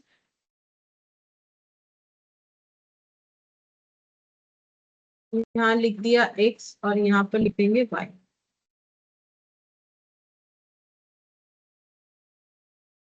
overhead as per primary distribution, तो प्राइमरी डिस्ट्रीब्यूशन के अकॉर्डिंग ओवरहेड कितना है, तो ये दो जो सर्विस डिपार्टमेंट है 4,75,000 आया है एक का, और दूसरे का आया है 5,35,000। ठीक है, तो ट्रायल एंड एरर मेथड में पहले हमें क्या करना पड़ेगा, क्योंकि एक्स और वाई एक दूसरे को सर्विस प्रोवाइड करते हैं, पहले इनमें डिस्ट्रीब्यूशन करना पड़ेगा। ठीक है, फिर और एक स्टेप होगा तब जाके ये कंप्लीट होगा। तो इसका सिस्टम हम बता रहे, सबसे पहले हमें सर्विस डिपार्टमेंट जो एक दूसरे को खर्चा प्रोवाइड, एक दूसरे से सर्विस लिया है, उसके वजह से इनमें खर्चे पहले एपोर्शन करने पड़ेंगे। तो पहले लिखेंगे .1 देके, एपोर्शन यानी डिस्ट्रीब्यूट करना, apportionment of department X expenses to department Y. X का खर्चा वाई में अपोर्शन करेंगे। ठीक है, अब कितना करेंगे, जितना उसने सर्विस प्रोवाइड किया। अब देखते हैं एक्स जो है, यहाँ पर हम लोग क्या करें, एक्स का खर्चा वाई में डिस्ट्रीब्यूट करेंगे, तो कितना करेंगे, जितना उसने सर्विस प्रोवाइड किया है। तो ये देखते हैं एक्स ने वाई को 10% सर्विस प्रोवाइड किया है, तो एक्स अपने खर्चे का 4,75,000 का 10% प्रोवाइड करेगा, किसको, वाई को। तो हम 10% दिखा रहे, तो 10% हो जाएगा 47,500। ठीक है, अच्छा 47,500 हो गया। अब नेक्स्ट क्या होगा, फिर हम लोगों को एपोर्शन करना पड़ेगा, एपोर्शनमेंट यानी distribution of department Y expenses, department Y का expenses to department X, department X में करना पड़ेगा। अब वाई का खर्चा कितना हुआ, अब वाई का पहले तो खर्चा था 5,35,000, ये बात तो सही है, लेकिन जैसे ही रीडिस्ट्रीब्यूशन का पहला स्टेप हुआ तो इसका खर्चा और भी बढ़ गया 47,500। ठीक है, अब ये टोटल खर्चा हुआ। अब ये खर्चा डिस्ट्रीब्यूट होगा एक्स में, कितना परसेंट होगा, जितना उसने एक्स को सर्विस प्रोवाइड किया है, दैट इज 5%। तो इनटू हमें करना पड़ेगा 5%। ठीक है, तो कितना हो जाएगा, 5,35,000 प्लस 47,500 इंटू 5%, तो ये हो जाएगा 29,125, 29,125 हो जाएगा। ठीक है, अब ये ना चलता जाएगा। अच्छा, कब तक चलेगा, जब तक हमें नेग्लिजिबल वैल्यू नहीं मिल जाता है। ठीक है, नेग्लिजिबल वैल्यू क्या होगा वो अभी करते जाएंगे तो पता चलेगा कि कितने वैल्यू को हम लोग बोल सकते हैं कि ये वैल्यू मेरा नेग्लिजिबल वैल्यू है। ठीक है, तो दिखाते हैं कितने तक हमें करना है। अच्छा, अब ये हो गया। नेक्स्ट हम लोग यहाँ पर फिर से डिस्ट्रीब्यूट करेंगे, तो क्या लिखना है, फिर से सेम चीज लिखना है। एक बार एक्स से वाई में जाएगा, वाई में एक्स, वाई से एक्स में जाएगा, तो apportionment of department Y, Y तो हुआ, अब एक्स होगा, ऑल्टरनेट तरीके से होगा, X expenses to department Y. ठीक है, अब कितना खर्चा जाएगा, ये जो 29,125 आया इसका 10%। ठीक है, अब ये क्यों नहीं कंसीडर हुआ, क्योंकि ये ऑलरेडी डिस्ट्रीब्यूट हो चुका है। तो अब ये जो है इसका डिस्ट्रीब्यूशन करना है 10%, तो ये कितना हो जाएगा 2,912.5। ठीक है, अब जैसे ही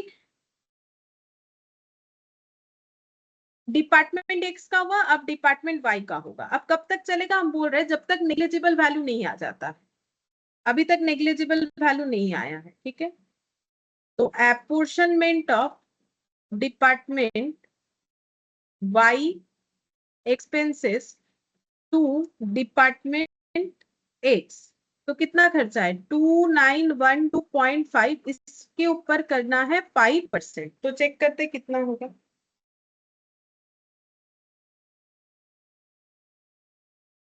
2,912.5 इंटू 5%, तो ये हो जाएगा 145.625, 145.625। अच्छा, फिर यहाँ पर एपोर्शन, फिर से ऑल्टरनेट करके, apportionment of department X expenses to department Y, 145.625 into हो जाएगा हम लोग का 10%। ठीक है, एक का 10 है, एक का जो है 5 है, तो ये हम लोग का आ जाएगा 145, सॉरी ये इसमें जाएगा इसका खर्चा इसमें जाएगा 145, नहीं 14 आ जाएगा। ये 10% करने से 14 आ जाएगा, 14.5625 इतना आ जाएगा। और एक बार करते हैं, apportionment of department Y expenses to department X। ठीक है, कितना हो जाएगा? 14.5625 का हम लोग 5% करेंगे। ठीक है, तो कितना आएगा? 14.5625 का अगर हम लोग 5% करते हैं तो ये देखो पॉइंट में आ गया। तो इस पॉइंट के वैल्यू को हम लोग बोलते हैं नेग्लिजिबल वैल्यू। मतलब जब 1 रुपए से भी कम आ जाएगा देन हम लोग इसको बोलते हैं नेग्लिजिबल वैल्यू। ठीक है, तो नेग्लिजिबल वैल्यू ये होगा जब तक हमारा पॉइंट मतलब 1 रुपए से कम नहीं आ जाता है तब तक नेग्लिजिबल है, और हमें ऑल्टर करते हुए करते जाना है। ठीक है, फर्स्ट स्टेप में हमारा बस ऐड होगा, क्योंकि एक्स वाई को प्रोवाइड कर रहा है तो पहले हम लोगों ने एक्स का सर्विस वाई को वाई में ट्रांसफर कर दिया। ठीक है, फिर वाई का टोटल डिस्ट्रीब्यूट होगा, उसके बाद डिस्ट्रीब्यूटेड अमाउंट जो है एक एक करके डिस्ट्रीब्यूट होता जाएगा। अब मैंने ना टोटल मेरे पास किया हुआ है तो हम लिख देते हैं क्योंकि टाइम जो है और नहीं है। तो ये टोटल करके आप लोग घर पे एक बार देख सकते हो कि सही टोटल हुआ है या नहीं हुआ है। लेकिन ये अभी तक कंप्लीट नहीं हुआ, इसमें और भी स्टेप हमारा बाकी है, क्योंकि इसके बाद हमें क्या करना पड़ेगा? डिस्ट्रीब्यूट करना पड़ेगा। जो है हम लोग का रीडिस्ट्रीब्यूट तो कर दिया, अब हमें ओवरहेड वाले खर्चे को यहाँ पर जो है मतलब रीडिस्ट्रीब्यूशन ये सिर्फ एक सर्विस डिपार्टमेंट से सर्विस डिपार्टमेंट में हुआ। अब प्रोडक्शन डिपार्टमेंट में भी तो इसका सर्विस प्रोवाइड करना है, तभी तो होता है सेकेंडरी डिस्ट्रीब्यूशन। तो वो हम एक बार लिख देते हैं, कैसे होगा? Distribution of service departments overhead to production department, मतलब जिसको हम लोग बोलते हैं सेकेंडरी डिस्ट्रीब्यूशन। इसीलिए मैंने हमेशा बोला है कि ये दोनों मेथड कभी नहीं ट्राई करना चाहिए क्योंकि काफी टाइम टेकिंग है। अगर हमारा रेसिप्रोकल मेथड आया तो हम लोग को हमेशा जो है रिपीटेड डिस्ट्रीब्यूशन करना चाहिए। ठीक है, तो अभी हम यहाँ पर लिख देते हैं मेरा 3 प्रोडक्शन डिपार्टमेंट है इस क्वेश्चन में, ए बी और सी। तो ये तीनों में मुझे खर्चे को डिस्ट्रीब्यूट करना है। तो overhead as per primary distribution कितना है? मैंने पी डॉट डी लिख दिया है प्राइमरी डिस्ट्रीब्यूशन को। तो प्राइमरी डिस्ट्रीब्यूशन 2,70,000, 3,70,000 और 6,00,000। ठीक है, तो 2,70,000, 3,70,000 और 6,00,000। ठीक है, अच्छा अब डिपार्टमेंट एक्स का जो खर्चा है वो मुझे एबीसी में डिस्ट्रीब्यूट करना है। कितना कितना परसेंट? 45, 15 और 30। तो 45, 15 और 30% करना पड़ेगा। ठीक है, अच्छा अब डिपार्टमेंट, किसी का अनम्यूट हो गया, अनम्यूट कर लीजिए।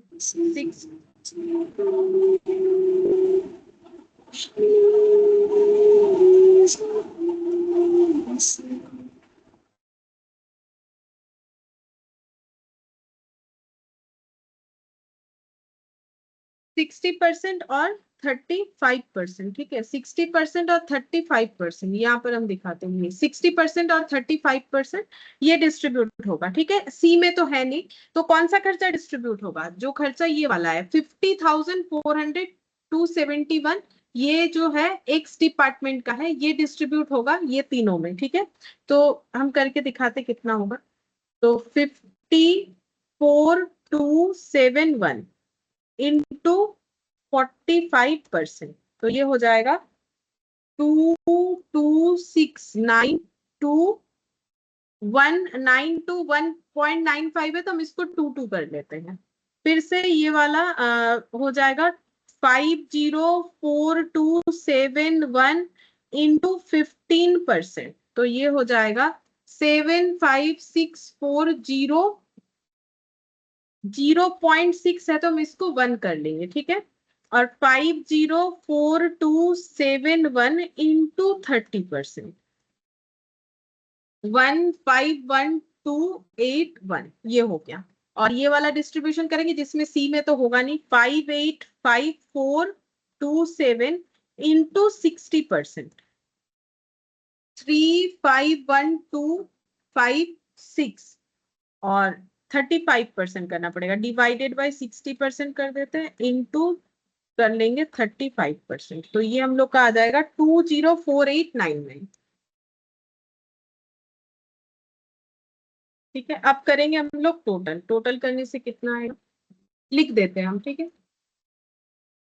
ये तो दिख ही रहा है 6 लाख, और ये हो जाएगा 7,51,281।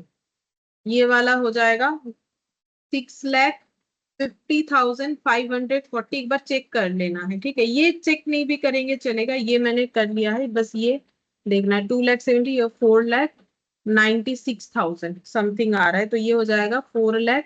यहाँ पर ये वाला कर लेते हैं, 4,96,922 प्लस 351,256, 8,48,178। अब जाके कंप्लीट हुआ हमारा सेकेंडरी डिस्ट्रीब्यूशन। तो ये सेकेंडरी डिस्ट्रीब्यूशन है, ठीक है। तो इतना मेहनत से किए तो एक बार हम बता देते हैं इसमें हमें क्या क्या करना पड़ता है। पहले प्राइमरी डिस्ट्रीब्यूशन इस क्वेश्चन में नहीं किया हुआ था, तो एक एक्स्ट्रा काम वो हम लोगों ने किया, प्राइमरी डिस्ट्रीब्यूशन किया। उसके बाद क्योंकि सर्विस डिपार्टमेंट एक दूसरे को सर्विस प्रोवाइड करते हैं, तो पहले उनमें खर्चे को डिस्ट्रीब्यूट किया। तो प्राइमरी डिस्ट्रीब्यूशन से जो खर्चा आया था, तो एक्स और वाई एक दूसरे को सर्विस प्रोवाइड करने के लिए अपना कितना कितना खर्चा एक दूसरे को दे रहे, वो हम लोगों ने कैसे निकाला। तो देख लिया कि एक्स ने कितना खर्चा, कितना सर्विस प्रोवाइड किया वाई को, वाई ने कितना सर्विस प्रोवाइड किया एक्स को। 5%, 10% था, तो खर्चे को उस हिसाब से डिस्ट्रीब्यूट किया। तो उनके प्राइमरी डिस्ट्रीब्यूशन का ये डिटेल्स निकल के आया। अब ये जो है टोटल सर्विस डिपार्टमेंट का खर्चा है, जो वो प्रोडक्शन डिपार्टमेंट में अपोर्शन करेंगे परसेंटेज बेसिस पे। तो ऐसे कर लिया। अब इसी क्वेश्चन को अगर साइमल्टेनियस इक्वेशन मेथड से किया जाएगा तो उसमें भी सेम आंसर आएगा, या फिर पहले जो एक क्वेश्चन हम लोगों ने साइमल्टेनियस इक्वेशन मेथड से किया, उसको अगर ये ट्रायल एंड एरर से करके देखा जाए तो उसमें भी हमारा सेम आंसर आएगा। ये लास्ट आंसर जो है उसके साथ हमारा मैच होगा, ठीक है। तो चाहे तो करके देखा जा सकता है होगा कि नहीं हो रहा है, ठीक है, कि हम सही बोल रहे हैं कि नहीं बोल रहे हैं। आप लोग घर पे प्रैक्टिस करके देख सकते हो। बाकी हम लोगों ने सारे मेथड सीख लिए। एक जो मेथड रिपीटेड डिस्ट्रीब्यूशन, वो हम लोग जो है नेक्स्ट क्लास में सीखेंगे। और इसका जो वर्किंग नोट है ना, ये वाला और नहीं बना है, ये आप लोग खुद से बनाओ, नहीं तो हम नेक्स्ट क्लास में जो है लिखवा देंगे ये 2 वर्किंग नोट। ये तो बस एजम्पशन लिखना है और ये वाला कैलकुलेशन करके दिखाना है। अगर नहीं लिख पाओ तो मुझे याद दिलाने से हम नेक्स्ट क्लास में करवा देंगे, ठीक है। फिर आज इतना ही।